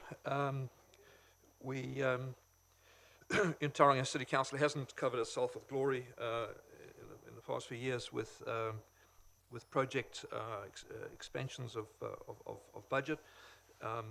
There's lots of reasons for that, and I think this is the decision here today is around spending some extra money so that we can clarify what those costs are going to be. That's the important thing. We're not making the final decision. That still has to go to the community, to the LTP process. So it's about pinning down with a far greater degree of accuracy what this may or may not cost. So I think that's we have a new heightened awareness in our senior management team and amongst councillors about the real significant issues around project blowouts, as has been said. So I think that's the clarity and great information is extremely important. It also follows potentially, depending on the cost, international trends. There's a far greater use of multimodal modes, and as a cyclist myself, I really worry all the time. I note the number of people that are injured all around the city. We had a staff member last week who went through the windscreen of a car, unfortunately, and suffered health issues around that. So we all know people who've been killed or injured, and this is one step towards safety, and I think it's really, really important that we acknowledge that.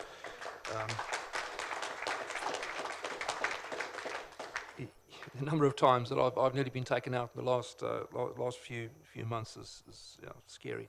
So that's what that does this. I think, as I say, we should acknowledge that.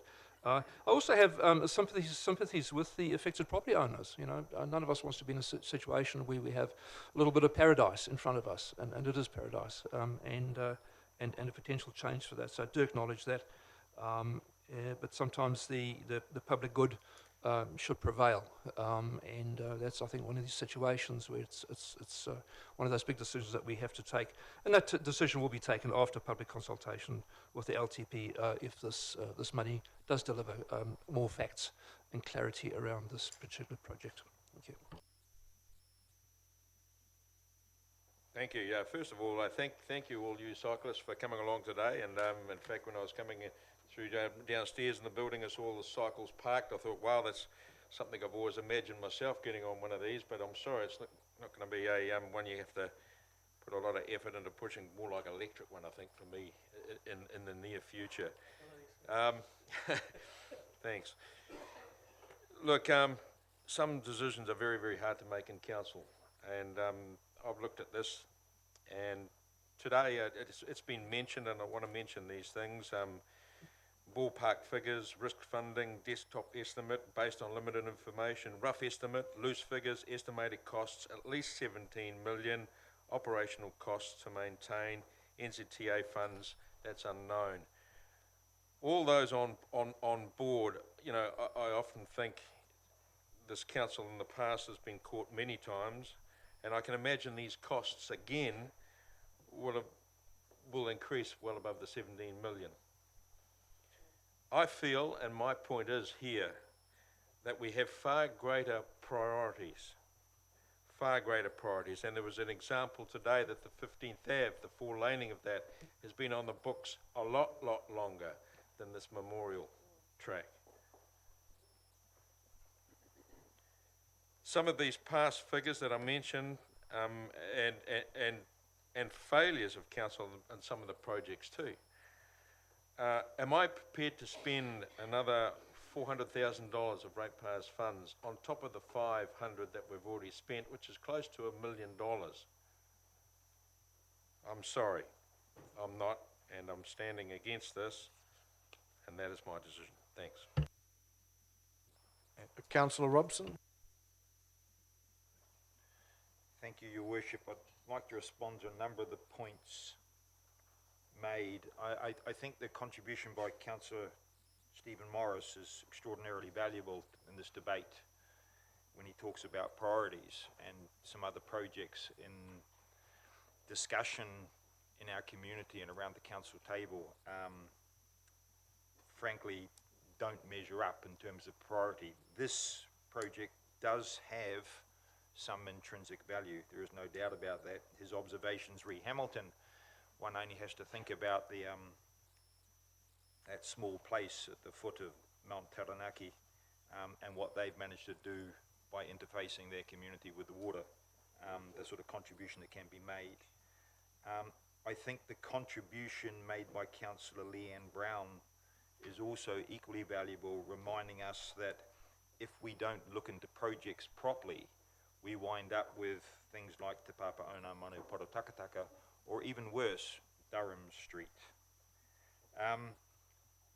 In terms of Councillor Catherine Stewart acknowledging the cyclist, I'd like to acknowledge the indefatigable Chris Ingram, who has written to me, emailed me, contacted me in so many ways and so many different times, and I appreciate his passion, and I also appreciate his integrity that he brings to the conversations here. I would be a hypocrite if I was to argue against the proper evaluation of topics. Is something I have criticised frequently here in Council Chamber, the lack of quality information sitting in front of us to inform our decision making.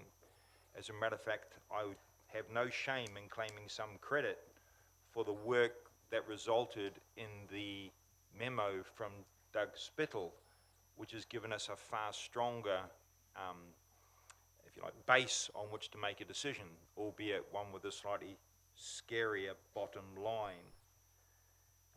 With regard to safety, again, every time I talk about cycleways, I talk about the fact that we need to separate them from roads. I have been in the situation of losing. This is not driven by the need for applause. I've been in the situation of losing a family member at age 15 under the back of a bus. With regard to the property owners raised by Councillor Max Mason, absolutely true. We've got to find a way of addressing the legitimate concerns of the property owners, of providing them with the rights that they have and the ability to exercise them without let or hindrance. We should be looking for a win-win here, and I expect to see any business case that might come from a decision today to acknowledge those people's rights and seek to provide the continuity of those rights. I am conscious that on Sunday I stood slightly to the west of Bayfair and looked at a cycle facility that was about to be taken away by NZTA, and I'm looking at the relative costs of these, and I think in any final decision, should I be back here at the time of making that decision, we do need to weigh up which of our investments in this area are more important. At the moment, we are going backwards with regard to these facilities. I also want to make the point that I've not heard anyone really use the word pedestrians. Most of the conversation here seems to be about cyclists. And while I appreciate their passion for their pursuit, the truth is more people walk than cycle. And in the same way that I don't like cyclists sharing roads with cars and buses, I do have some concerns over shared walkways and pedestrians sharing that space with the young, enthusiastic Bill Granger on his new 35-kilometre-an-hour e-bike. It scares me, and I'm sure it scares the pedestrians also. This is a big project with a lot of considerations. I hope that the budget that I pushed for, the $400,000, can deliver the sort of information required to inform a quality decision in the long-term plan that will be undertaken effectively and signed off in 2021. And I just wanted to make that clear, the LTP signed off in 2021.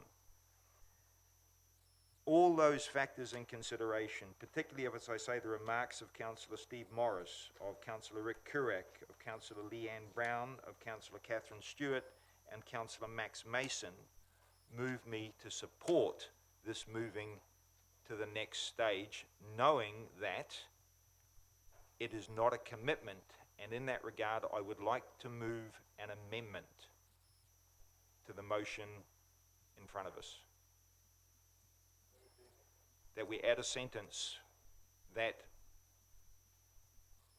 and it can be done as a part B or just an additional sentence, the approval of this recommendation does not commit the council to any next stage with regard to this project.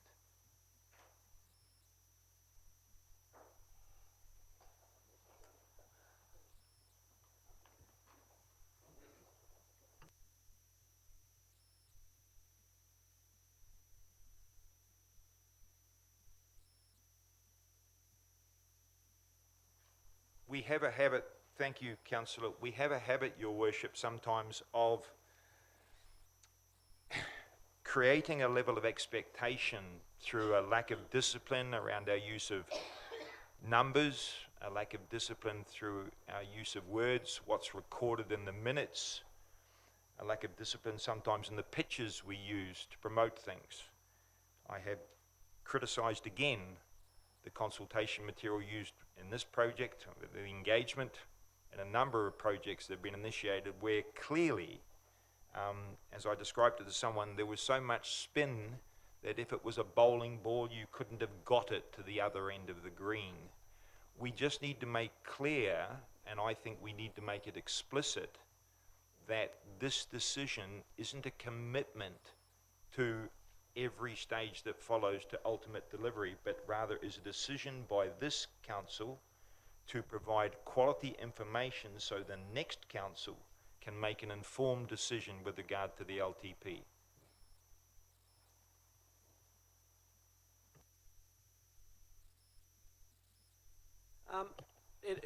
It is a statement of fact.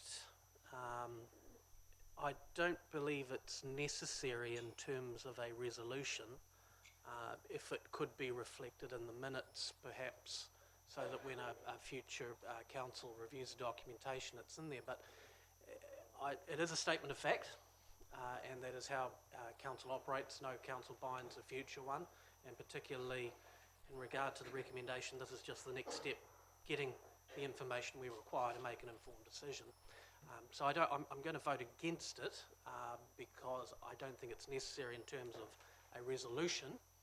I think that resolutions should be reasonably concise and to the point, but if it was reflected in the minutes, I certainly wouldn't be opposed to that. Have it recorded in the minutes, Your Worship. Okay. So and in that case, I'll withdraw it. We'll withdraw. Okay. As long as it's recorded in the minutes. Yeah, I've got the nod on that. Thank you. Right. Now, is that your... Yes, so you've spoken, so it's my chance to speak. Sorry, Councillor Malloy. All right, okay. Yeah. So the Mayor, would you like to go before you? Just Just like to note actually that the head of the document says Memorial Park to City Centre Coastal Pathway. Also that I won't take up too much time. There's been most of the issues have been canvassed, and just to say that we have to do this going forward to make a good decision. So I'll certainly be supporting. First of all, I just want to say that I'm grateful for the communities where pathways have gone in front of residents in areas, and I'm thinking particularly the Otamoto area along Coolum Park all the way to Ferguson Park. And I think that's wonderful that we can walk and cycle along those sort of areas. I've consistently said, and I consistently believe, that this area is a little different because it has something called riparian rights, and I believe in the end that may trip the whole proposal up. But I am minded by some of the arguments of my fellow elected members that this won't go away until it reaches some sort of final conclusion one way or the other clearly, and so it would be churlish of me to object to the expenditure of this amount of money to try and get that. I think it is absolutely essential that when that goes on, that you talk to the residents there and talk to them seriously and consistently to see if there's any way of some sort of movement, because I'm pretty certain in my mind that no matter what happens, if in the end they are not agreeable to this going there, I believe that the riparian rights will be the thing that causes a big crunch on the plans. I'm just trying to be realistic here. So I think it would be wrong for me not to support getting the full information based on some of my colleagues' speeches, but as to whether this ever becomes a reality, I think there's a lot of serious hurdles that would have to be got through. So it's only fair that I remind people of that. Right, a reply. Thank you, Mr. Chairman.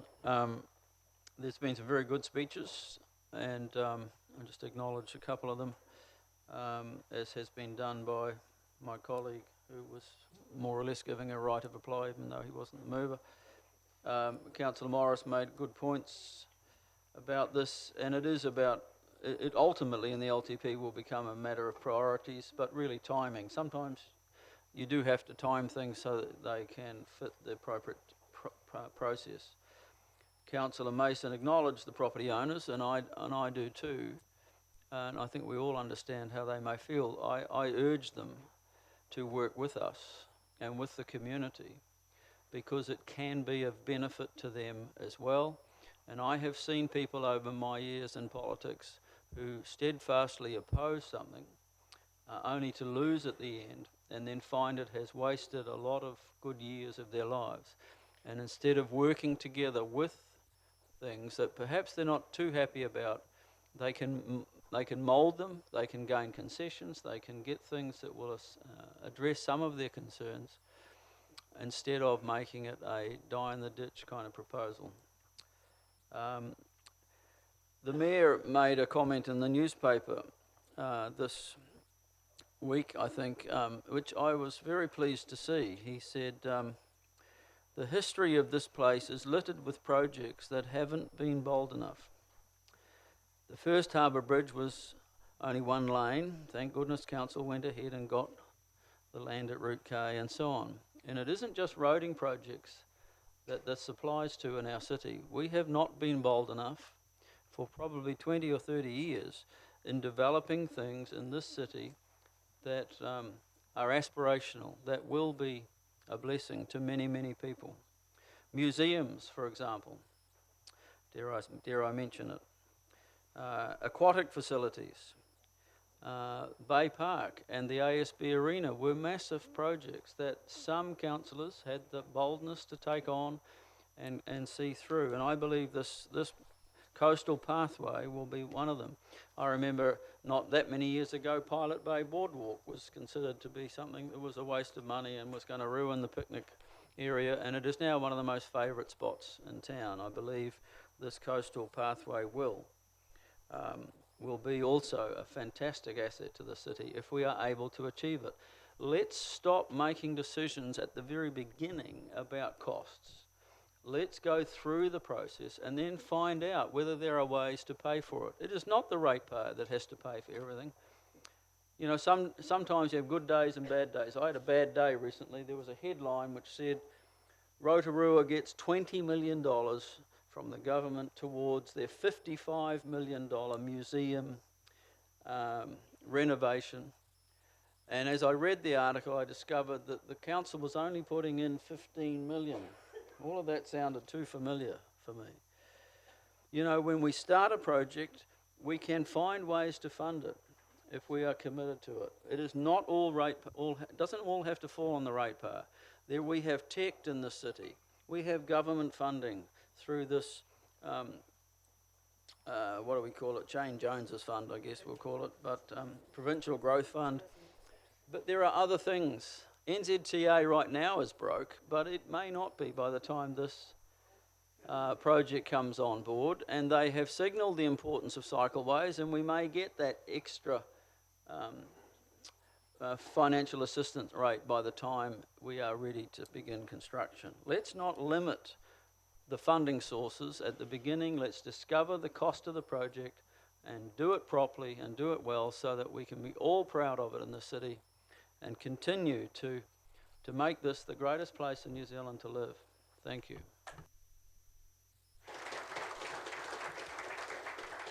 So I'll put the motion. All in favour raise their hand.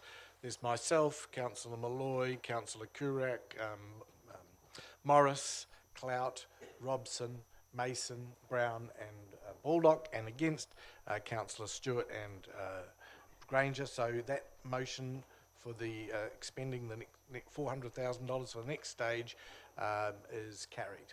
Thank you. We'll just adjourn till 11:15. Thanks.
Okay, we'll just call the meeting to order.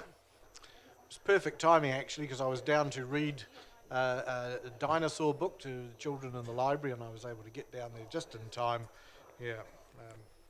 and do that. So it was more by accident than good management. Okay, so DC 154, temporary alcohol areas. Now, it's reasonably self-explanatory, but staff, yes, you'd like to either speak or answer any questions, whichever you prefer. So we're happy to answer any questions. Also want to let everyone know that we've got Sergeant Trevor Brown here in chambers to answer any questions you may have of the police.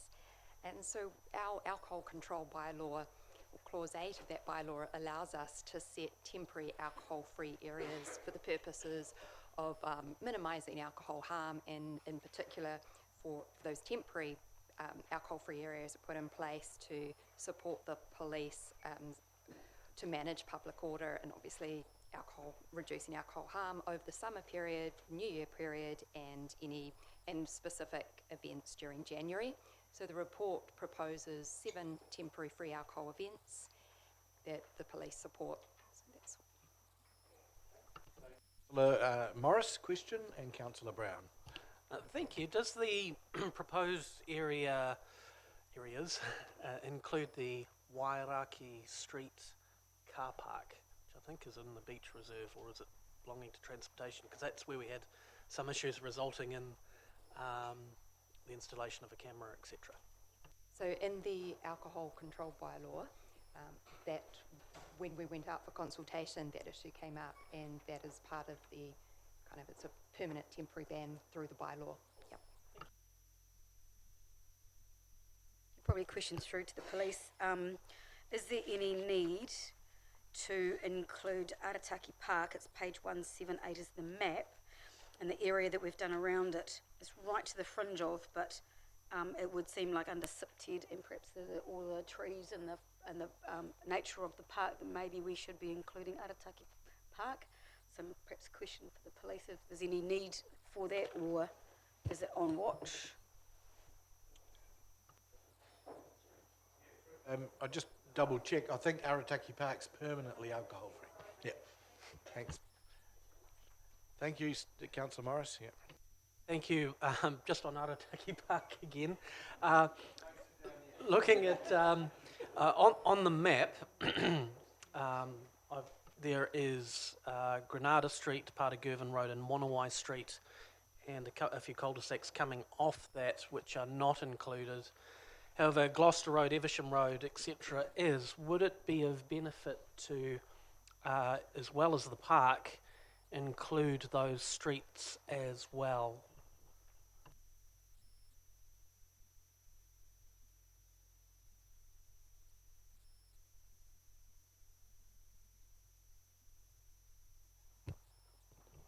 The actual evidence that the areas were designated indicated those as being in need of the zone. Certainly at present, the evidence base wouldn't suggest that it needed to go further afield.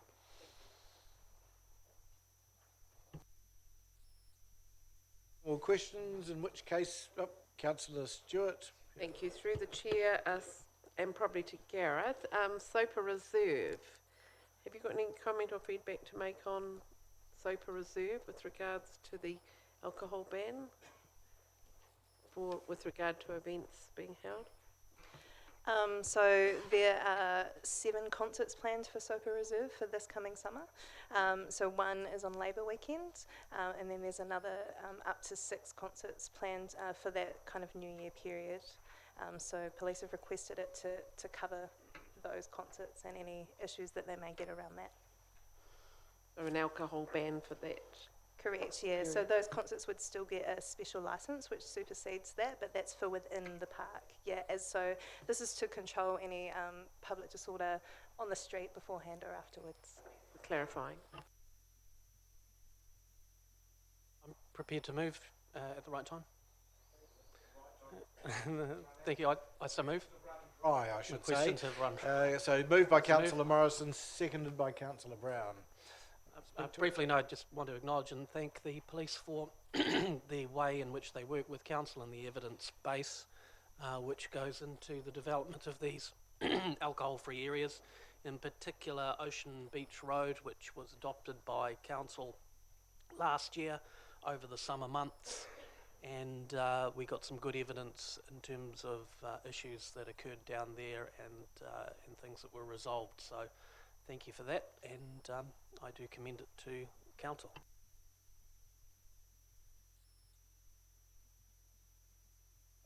Councillor Robson. Should everyone who drinks declare an interest in this topic? Or should I declare an interest because I don't? Should be a scale, perhaps. A sliding scale. Okay, so no right of reply to that. I'll put that. All in favour say aye. Against, so that's carried. Thank you. Thanks. And moving on to DC 231, amendments to the traffic and parking bylaw. So Martin. Thank you, Your Worship. We have a number of traffic and parking restrictions in front of you, and we ask that you receive those and secondly adopt the proposed bylaws for obvious reasons to make them enforceable. And to answer any questions, we've got Martin Parks here. If we go through them by questions or by exception. Yeah, I'll go through by questions to begin with. So Councillor Brown. Thank you. In July, we did a site visit to Farm Street and met with the local community, and it was pointed out there was an area on Farm Street between numbers 20 something and 30 something on the left-hand side where we're going to put yellow lines on the corner because the road's very narrow and it's a sharp corner, and that's not in the report. So is that under another paper that we've already discussed somewhere? If it's not, can we consider it in this paper? Through the chair, the Farm Street markings actually haven't been installed yet, so they're with the contractor to put in. So we've worked with the residents on the spacing of yellow lines and parking bays, and also centre lane markings as well. We're expecting that work to be done anytime soon, though, but it's not currently in this report. So normally we would install the lines first and then do the bylaw afterwards, is that right? Generally around safety stuff, that's correct, yes.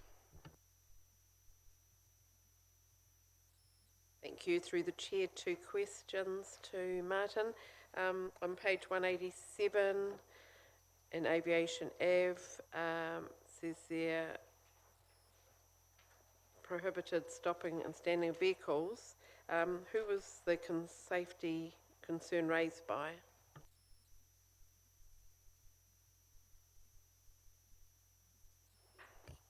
Through the chair, I understand it was from the businesses there. It's safety on a bend in that area where parking was obscuring forward visibility, and Aviation Avenue is quite busy with large vehicles. Thank you. And secondly, Martin, on page 188, we're adding new bus stops on Cameron Road. Does that include one between the Domain and what's the name of the street? Harrington Street, where the buses turn off? There's no bus stop along that part of Cameron Road. Through the chair, unfortunately I haven't got that detail, but I can follow up for you and let you know. If I can just add further to that, Martin, if you're on the bus coming from, say, Cherrywood or out that area, and you want to get off along Cameron Road, you've got to stay on the bus till it comes to Willow Street and then walk back about 3 blocks back up to Cameron Road. So if there's an opportunity to put one there, I think it would be useful for buses going along Cameron Road. I'll ask the team to have a look at that. Yeah. Yeah, just with your indulgence, Your Worship, it's under this topic of traffic, but I just note letters to the editor since the decision last week about progressing with speed changes, that there isn't a lot of understanding out there in the public about why we can't just, change the speed limit. I wonder if we could have a little one-pager somehow of just the process that we have to go through based on the legislation, that we could somehow get out there to help people understand, and with time frames sort of thing, with, we have to do this, we have to do that, we've got to go to that, we've got to get experts, and what the new legislation that's coming, or has it gone through? Okay. Just through the chair in response to that, we are working on a media release around the city-wide parking speed limit review, so we'll ensure that we'll include some discussion about process and timeframes in that. Just picking up and building on Councillor Baldock's observation and the response from Martin's staff with regard to a media release, I think we need something more than that. Media releases are very, very transient pieces of communication collateral, often mangled by the media, but they don't last. And I do think a one-page is needed, not just for EMs, but actually a really accessible one-pager on our site so people can get to understand these things. There has been a number of requests I've had from the community about the lack of availability of sort of information about process and projects, and how, the council's sort of opaque to so many people. This would be a small step in the right direction, I believe. So if we could do something other than just a media release. Okay, so Martin, that's in hand then. We can look at both of those. So I've got Councillor Stewart and Clout. Thank you. Martin, I'm mindful that we remove a lot of car parking spaces. Through this process, do we know how many car park spaces we're removing? Through the chair, I don't, to be honest with you. Most of the no stopping restrictions are associated with safety, and most of them are linked with parking close to driveways, private driveways. So those requests have come from individual property owners to ensure that parking doesn't obstruct driveways or cause visibility problems when they're trying to get in and out of their premises. So to say how many spaces have been lost, I can't answer that, unfortunately. Thank you, Martin. I noticed there's a couple of areas where we're actually deleting from this bylaw in terms of mobility, parking and bus stops. Can you just elaborate a little bit on those two aspects? The mobility parking is, I think some of that's just an administrative tidy up. Others are, we've got I think at Kamanawa Street we've got an additional parking space going in, so we'll have 2 spaces there, which means we've just changed the definition, which means we have to delete the old one. So it's just a process thing. Second part of your question. Yeah, so the bus stop is basically working with the regional council on, because they've changed some of their services, we are relocating some bus stops, which means we have to delete some other ones out of the bylaw. So again, it's just a process thing. Thank you. So just supplementary to that, so we're effectively adding car park spaces by deleting these bus stops, just to clarify, please. In some situations, that's true, yes.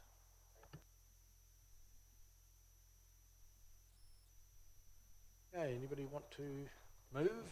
Even if you don't want to. Councillor Morris has moved and Councillor Granger has seconded. Want to speak? Councillor Stewart. No, I don't think they do, so you can speak. Yeah. Thank you. Just to say that over the years that we are losing car parking spaces citywide, and for instance Tay Street here, that's one of the areas that's going to have prohibited stopping and standing of vehicles, very popular area, so I'm just mindful that over the years there's less and less car parking available citywide. Councillor Brown. Thank you. I just actually wanted to acknowledge the staff for putting in the suburb or the neighbourhood that these streets are in, because for us, for the ward councillors, it's not easy to keep a track of what's happening in your community and in your neighbourhoods. So thank you for that, Martin and Wayne. Yeah, obviously happy to support the motion. It's a process issue, but again, I would like to see staff develop a process whereby the loss of parks or the gain of parks is actually part of a standard memo line each time these reports are brought through. You know, we're dying a death by 1,000 car park cuts out there, and to support Councillor Leanne Brown, Tay Street. You know, that's the last place I'd like to see car parking removed. So I do think we need to stay on top of this, and unless it's highlighted or summarised somewhere, it's very easy to suddenly find yourself in a situation that, for various reasons, you missed.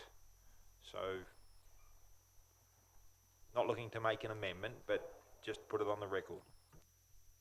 I did ask at the briefing to make sure that all of these are necessary, and I think Nick asked you to I've also to depart from normal procedure and that we're in the middle of the debate, but Nick, could you give us any comfort on that? Yes, I can. Yeah, so we, following that meeting, we have been through them line item by line item to make sure that they generate the value and the benefits that we're after. I asked that at the briefing, that was all. But yeah, Councillor Robson. Just to clarify, and I'm conscious that we've already got the motions are in debate, so I thank the Chair for his indulgence. It's not the necessity that I'm interested in, it's the sum loss, because it may be there's a necessity to actually build a car park building opposite Tay Street or whatever it might be. You know, unless we keep abreast of the changes happening in our city, those small changes. You know, we're like the apocryphal frog. Any other speakers? Okay, so I'll put that, all in favour say aye. Aye. Against, so that's carried. And then we come to our next item. Yep. And that is, if I can find my page. Ah, yes. A review of street use and public places bylaw DC 254. So,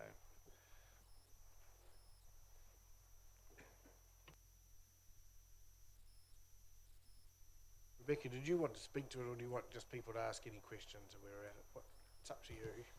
Questions is fine. Questions. Okay, so Councillor Baldock. Just on the outlined dates there, Rebecca, it's proposed to start October 14, November 14, in order to get through to avoid the judicial review. I just wondered whether, since the Trust has been willing to accept our sort of offer of a thing, whether they couldn't have just, gone back another month, because it looks like it's either designed to stop the incoming council from doing anything.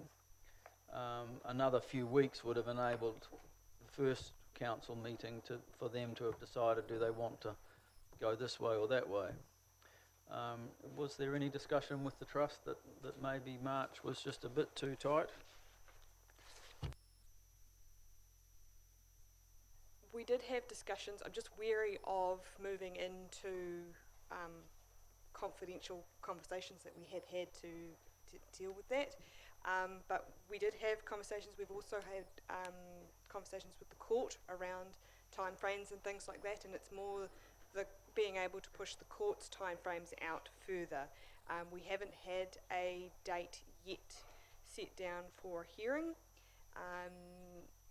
We haven't had that correspondence from the court yet, so we're not sure of the actual hearing date. So the timelines for filing documentation, we will only know once that date is set. The reason the consultation is for that time frame from the 14th of October is to allow for the eventuality, because if the court hearing is in March, to avoid us incurring further legal costs that may be unnecessary by having to file further the affidavits, the other legal documentation that is required in preparation for a hearing that was happening in March. If we find out before then that a hearing date is set in June or July, etc., then we would be able to push consultation out to be able to amend that. So then, in our resolution recommended here today, it doesn't actually state a time to start, would we need to make mention of that, or will it just be left at discretion that you will push it out if we can? Because I think it would be best left. You know, we don't want to miss it before Christmas necessarily, but we could still be doing it at the beginning of November, sort of thing, and still have it completed and ready for submissions in January or February, something like February. So the statement of proposal does have the dates in it. However, if we simply, with the resolution that it says that you adopt the statement of proposal, we could amend that resolution to say subject to finalising of court dates.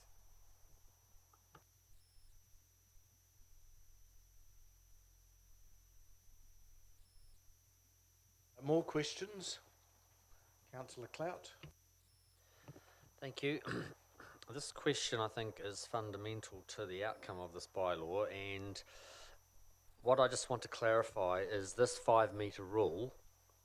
Does the 5 metres effectively become null and void if a person is begging or rough sleeping within the 5 metres, but not in an intimidatory or a nuisance fashion? So in other words, could someone be sitting 1 metre away from an entrance and not be supposedly intimidating or harassing, but would then be okay for that person to stay there? Yes, but by that, if you are not creating a nuisance or being intimidatory or the like, you are able to stay where you are under the proposed wording.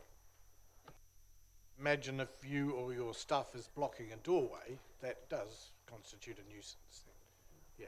It's a nuisance to any reasonable person. So it is, of course, a subjective test, but yes. That's right. Now, other questions? Sorry, Councillor Granger. Yeah, just coming back to that, and that is a very, very important point. It just comes to that word nuisance, because in some cases the shop owners might just say that, okay, it's a nuisance, just that person sitting there within the 1 or 2 metres. You know, how do you define that? You know, this becomes too much of a grey area for me to get my head around that. So nuisance is defined in the Street Use and Public Places bylaw at the moment. It is meant to have the same meaning as under the Health Act and includes a person, animal, thing or circumstance causing unreasonable interference with the peace, comfort or convenience of another person, whether or not that person is in the public place. So it's a very broad definition of nuisance.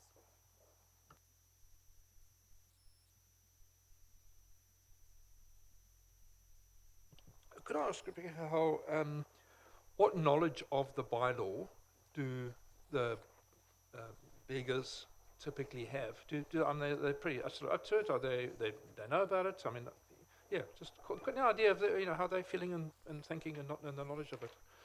Perhaps Stuart is.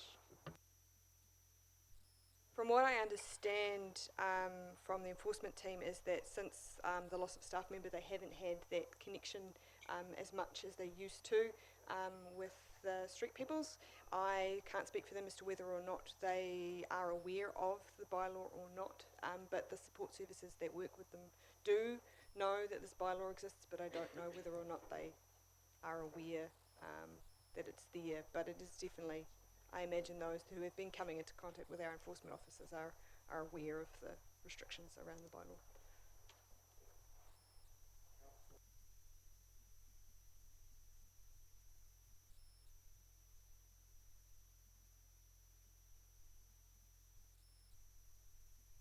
Questions? In that case, you have indicated you wish to move, so Can I just tease this additional or amendment with Rebecca, if I could, just before I move it?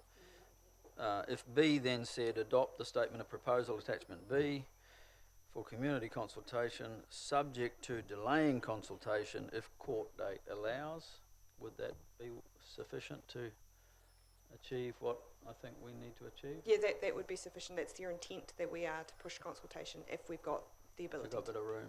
Yeah. Okay. So with that in mind, I would move A, B, C, D and E with that amendment to B. Yeah, look, it's been a long journey.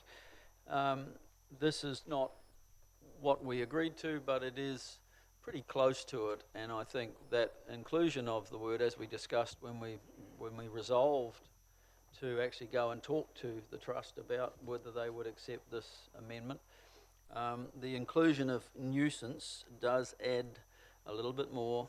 If it wasn't there, I wouldn't have supported it then, and wouldn't be supporting it now. But it does save the costs of a head-on court battle.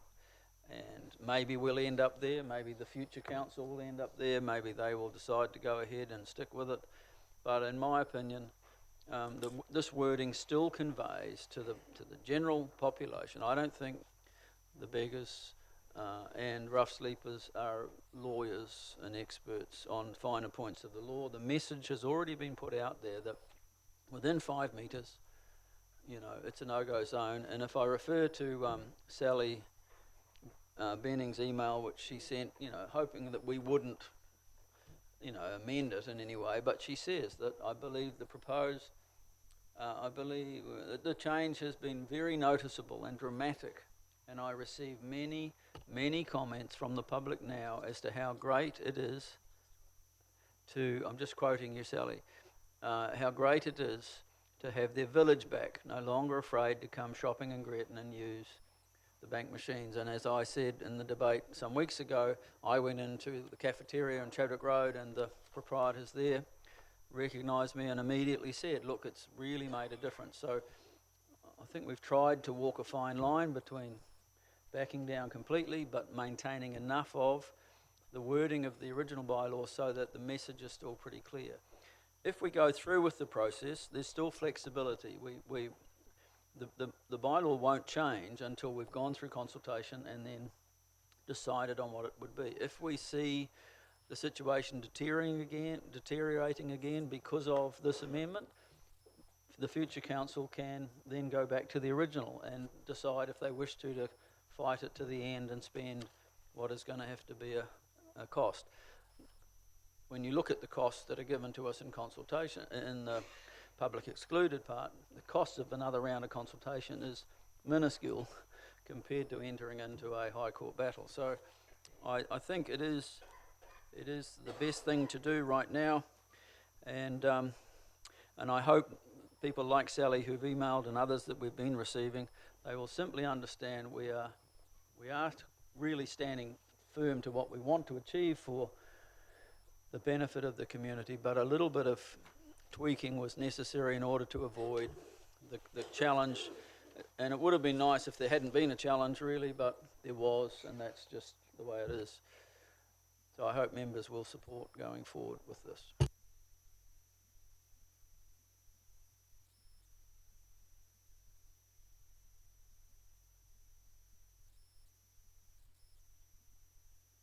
Yeah, look, I do appreciate the sincerity of the various positions on this topic. I mean, pay tribute to Councillor Terry Malloy, who I know is a man with good heart. But we are in a situation largely of our own making. We made a decision against legal advice from staff, and it would ill behove me to use the line that we must always listen to legal advice that's come to us via staff, because I frequently challenge the quality of some of that. But in this situation, it accorded with my own understanding and advice I got elsewhere that we were likely to wind up in this situation. I think the trust has been generous in accepting this, because they know that this change effectively negates the situation from previously, other than leaves us a potential headline. The argument that beggars and rough sleepers aren't experts on the finer points of law is one that concerns me considerably. I would hope that, I wouldn't like to hear that line used too often. I still hold the position that this was never going to produce a quality outcome. There is mixed reports about the causes of some of the changes that have happened. I commend those people that are working with these communities to provide real solutions.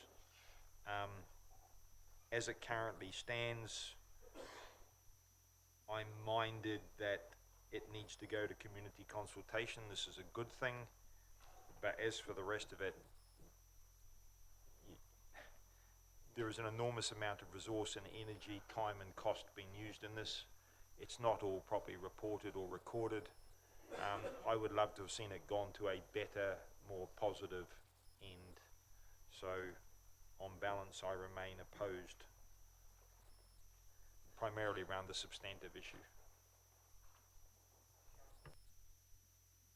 Thank you. No, I was slightly triggered by the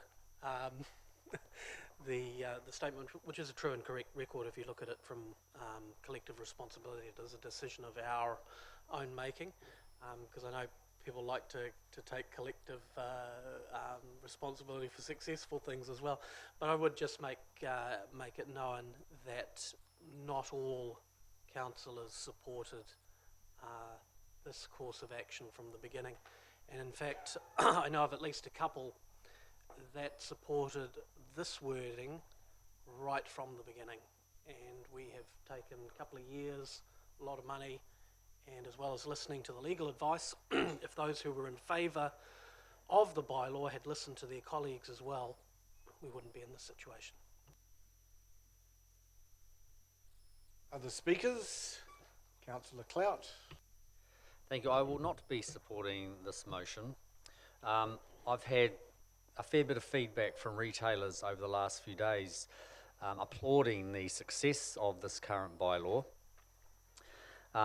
Some are saying that they have had a rejuvenation of business turnover and foot traffic, so they don't want to see us watering this down. The current 5 metre rule is very clear, such to the extent that quite a few beggars have been seen with their tape measures measuring 5 metres from the door. And so that, to me, that's a clear line that this proposal now becomes very muddy and very grey, as was confirmed by our staff member. The measure of nuisance, or the definition of nuisance, is a problem in itself. Trying to prove that someone is a nuisance, I believe, is going to be fraught with difficulty. I believe that as a council we do need to stand firm on this to set a precedent for other cities around New Zealand that are grappling with this very issue. And so we are doing New Zealand a service, I believe, in standing firm on this.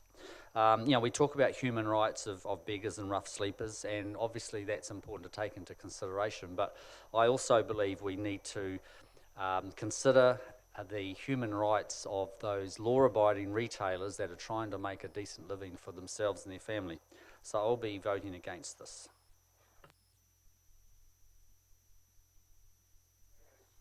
I just move that Councillor Robson gets a right reply. I can see the frustration. Thank you. If I don't support this, it appears that I then am by default supporting the existing bylaw, and I didn't support that either, so I'll be abstaining.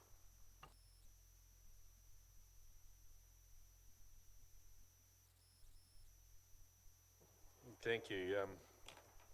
Councillor Baldock mentioned it was a long journey, and by crikey it has been. Terry, I just want to congratulate you again. I admire what you have done, and certainly supported you all the way through. Councillor Baldock, coming back to you where you say it's pretty close to it, in my eyes I don't think it is. If they want to be closer than the 5 metres and they're not making a nuisance, they can, and they'll soon find that out, and they will. It's pretty much, in my eyes, to the same way it was. So we've done a bit of a circle here round about. I feel deep down, honestly, I'm a fighter at heart, and I feel like standing strong and saying to hell with it. Let's fight it to the end. And then something tells me, yeah, but at what costs? I'd hate to think. Many councils throughout New Zealand have admired for what we have done. Many MPs have done also, and many people. And that's why I felt to go down that track, do we stand strong and take it all the way? But I've backed off that a little, and I think if it does help in any little way, so be it, but I do support it with certainly some hesitance.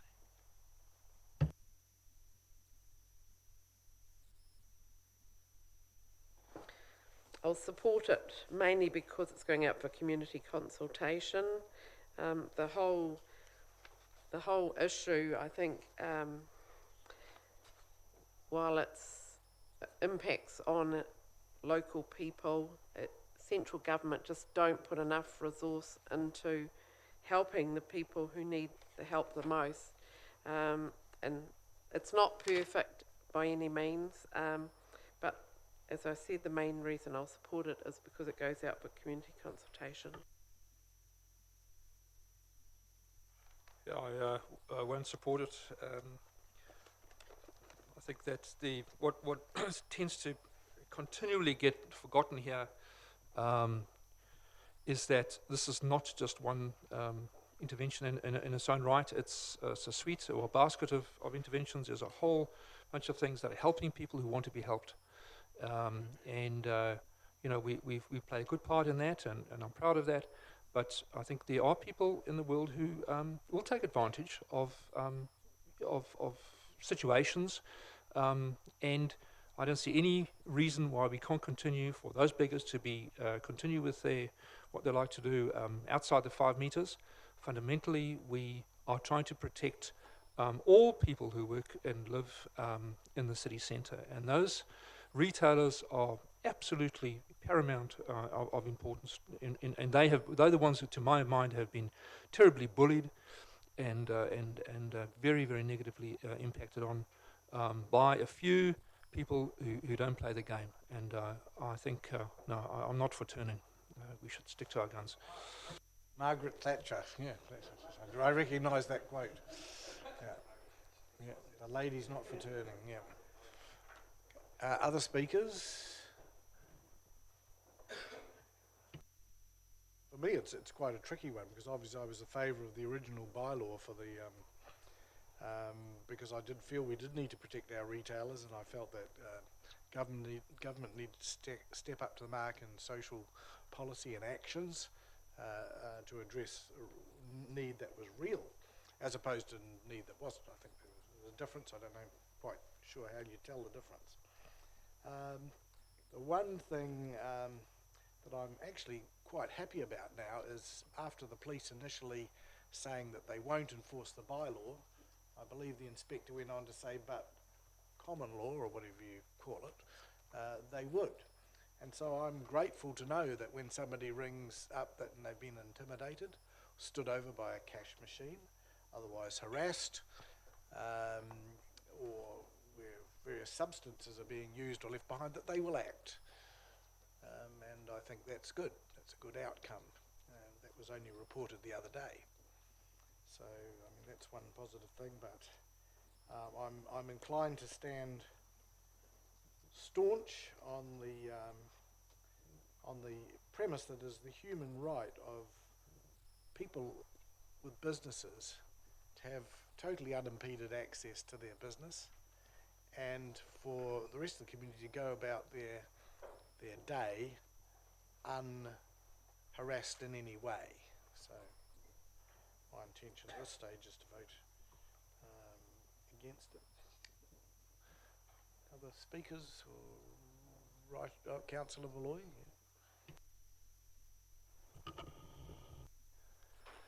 Well, I guess through the chair there, first of all, I'd very much like to thank all of those that have been involved in this extremely difficult, challenging and emotional journey that's gone on for some time on both sides of the argument. We had a submission today from the elderly around the corrections unit and how they wanted to feel safe in their community. I had a phone call from an old councillor. He said I could use his name, Bob Tulloch. He was in town the other evening at a meeting. He came out and went to walk to his car, and he saw a couple of unsavoury-looking characters, in his opinion, hanging around. He saw blow this, so he felt unsafe, so he took another journey to his car. And this is happening in our city. You know, previously, councillors, we had all the bylaws we needed to control this, to keep the begging and all the rough sleeping under control. But we were unable to enforce it. We didn't have any means. You know, it was very hard to work with those who live outside the norms of society. You know, if you're living outside the norms of society, you don't. These gentlemen and ladies didn't mind going to jail. They didn't mind a fine because they had no money to pay it with. They were completely outside the norms of society. It was so almost impossible to control. And the police, for those reasons, basically didn't want to know. They were too busy. The courts didn't want to know. There's nothing they could do with them. What could the courts do with them? They couldn't put them in jail. They couldn't fine them. You know, it was extremely difficult. And in council, we had no ability to deal with them other than say that they were misbehaving and they shouldn't do that. And that was about the limit that we had. And it was only when they started fighting in the streets. They were doing damage to property, windows were broken, cars were damaged. They were dealing and taking drugs. They were drinking in public place, stealing from the public, intimidation, standover tactics, and they blatantly used fraud and deception. To get their money. And still, the police were unable to deal with them. With all of those issues carrying on, the police could not control it, neither could we. It wasn't until the community got tired of bringing council and the police to receive limited or no action. It was only when we put in place security that we started to change it, and the community took some action of their own, i.e. putting big notices in and being a bit more staunch. Interestingly to note that when we put a security guard out there, it wasn't long until we had to put a second one, because the first security guard was feeling intimidated. They're worrying about our community and the elderly feeling intimidated. The security guard felt uncomfortable out there, so he needed a backup. You know, the purpose of the bylaw was to force the government and or the council to do something and not leave these with mental health issues and drug and alcohol issues on the street. And it has been a good conversation, I believe, and has made all the agencies sit up and take notice, and we've seen some very, very good responses as a result of that.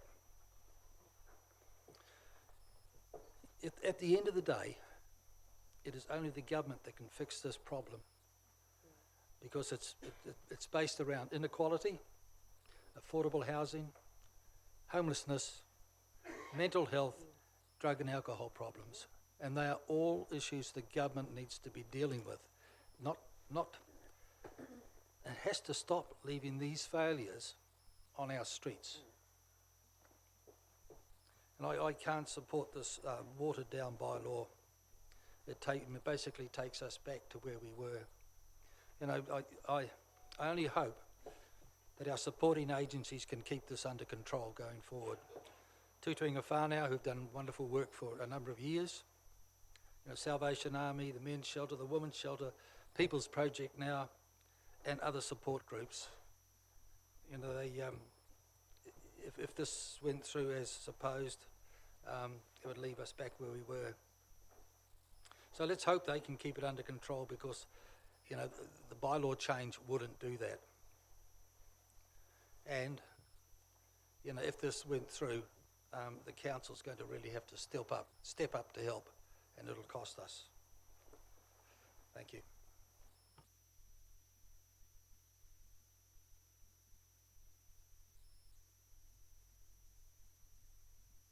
Councillor Curry, did you want to speak or not? I do support it. It's a very practical way forward given the circumstances, and thank you.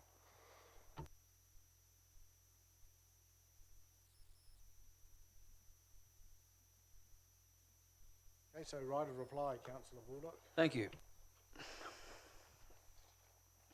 For the benefit of Councillor Robson, who said it was never going to achieve a quality outcome, I shall read again what Sally said in her email to us. The change has been very noticeable and dramatic, and I receive many comments from the public now as to how great it is to have their village back. No longer afraid to come shopping in Greaton, to use the bank machines, etc. Of course, we always said this was not a silver bullet. It was only one tool in the tool bag. There's been agencies working on the problem, offering help for those who will accept it.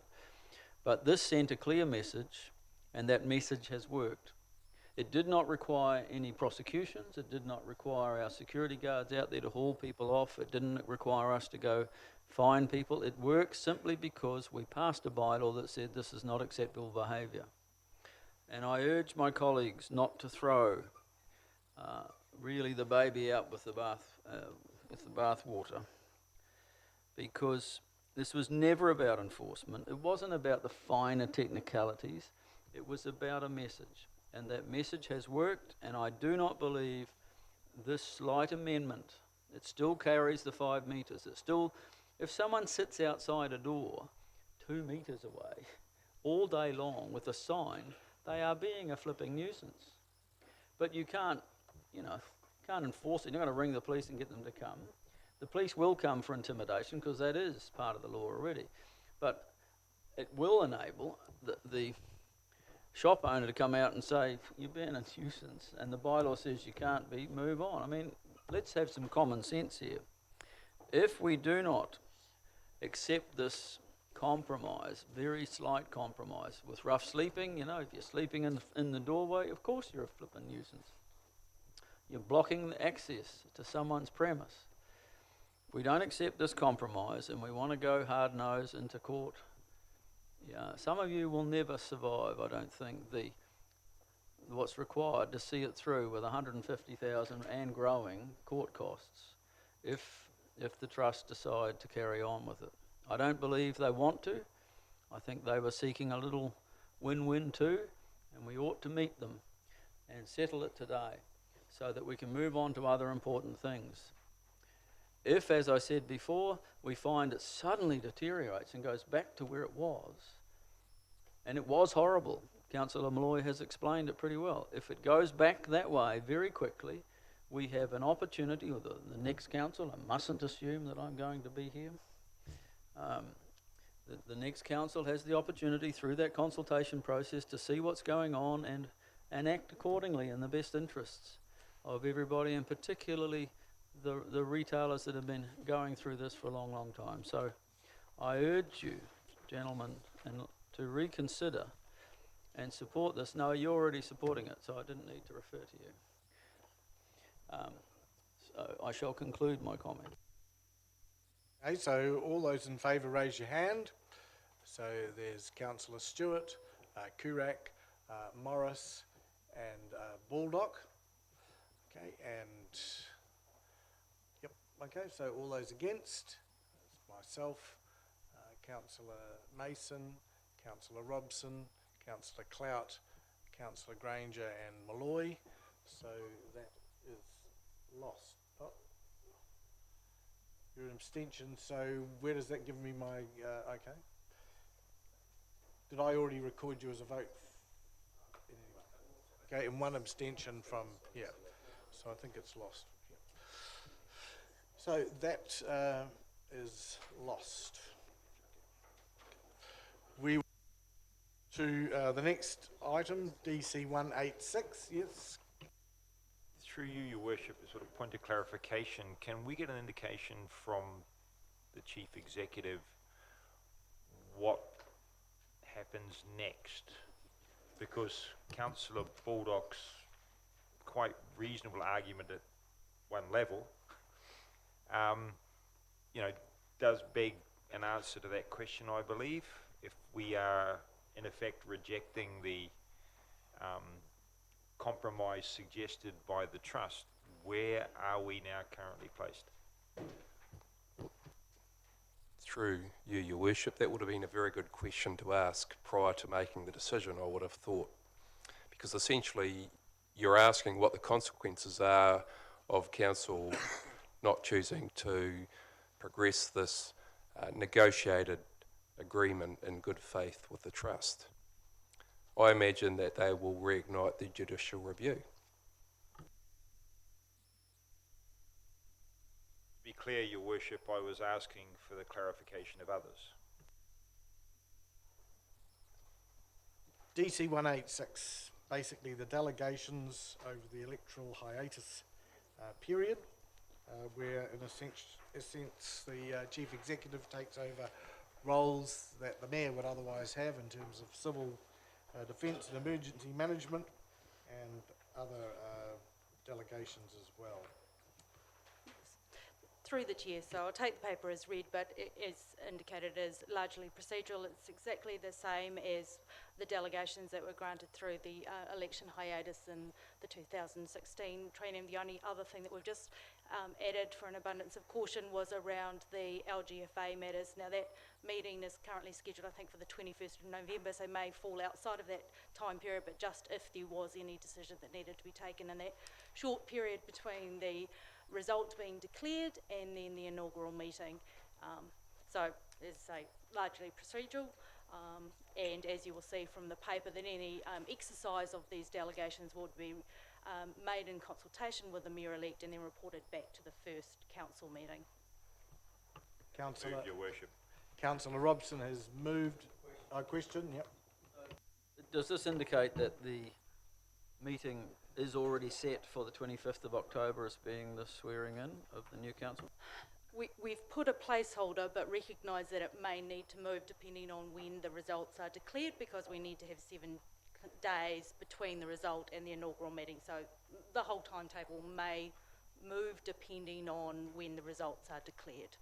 I mean, that is a Friday, as I understand it, so, yeah. And when does the result declare? They're probably up in the air because of the different system. But anyway, so it's been moved by Councillor Robson, seconded by Councillor Clout. Anybody?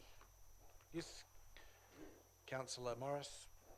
I certainly do support it. I do note that having sat through, as a returning councillor, through the intermission, as it were, I did note, and it was picked up in the first formal council meeting after the inaugural council meeting, that the Chief Executive of the day did approve a significant number of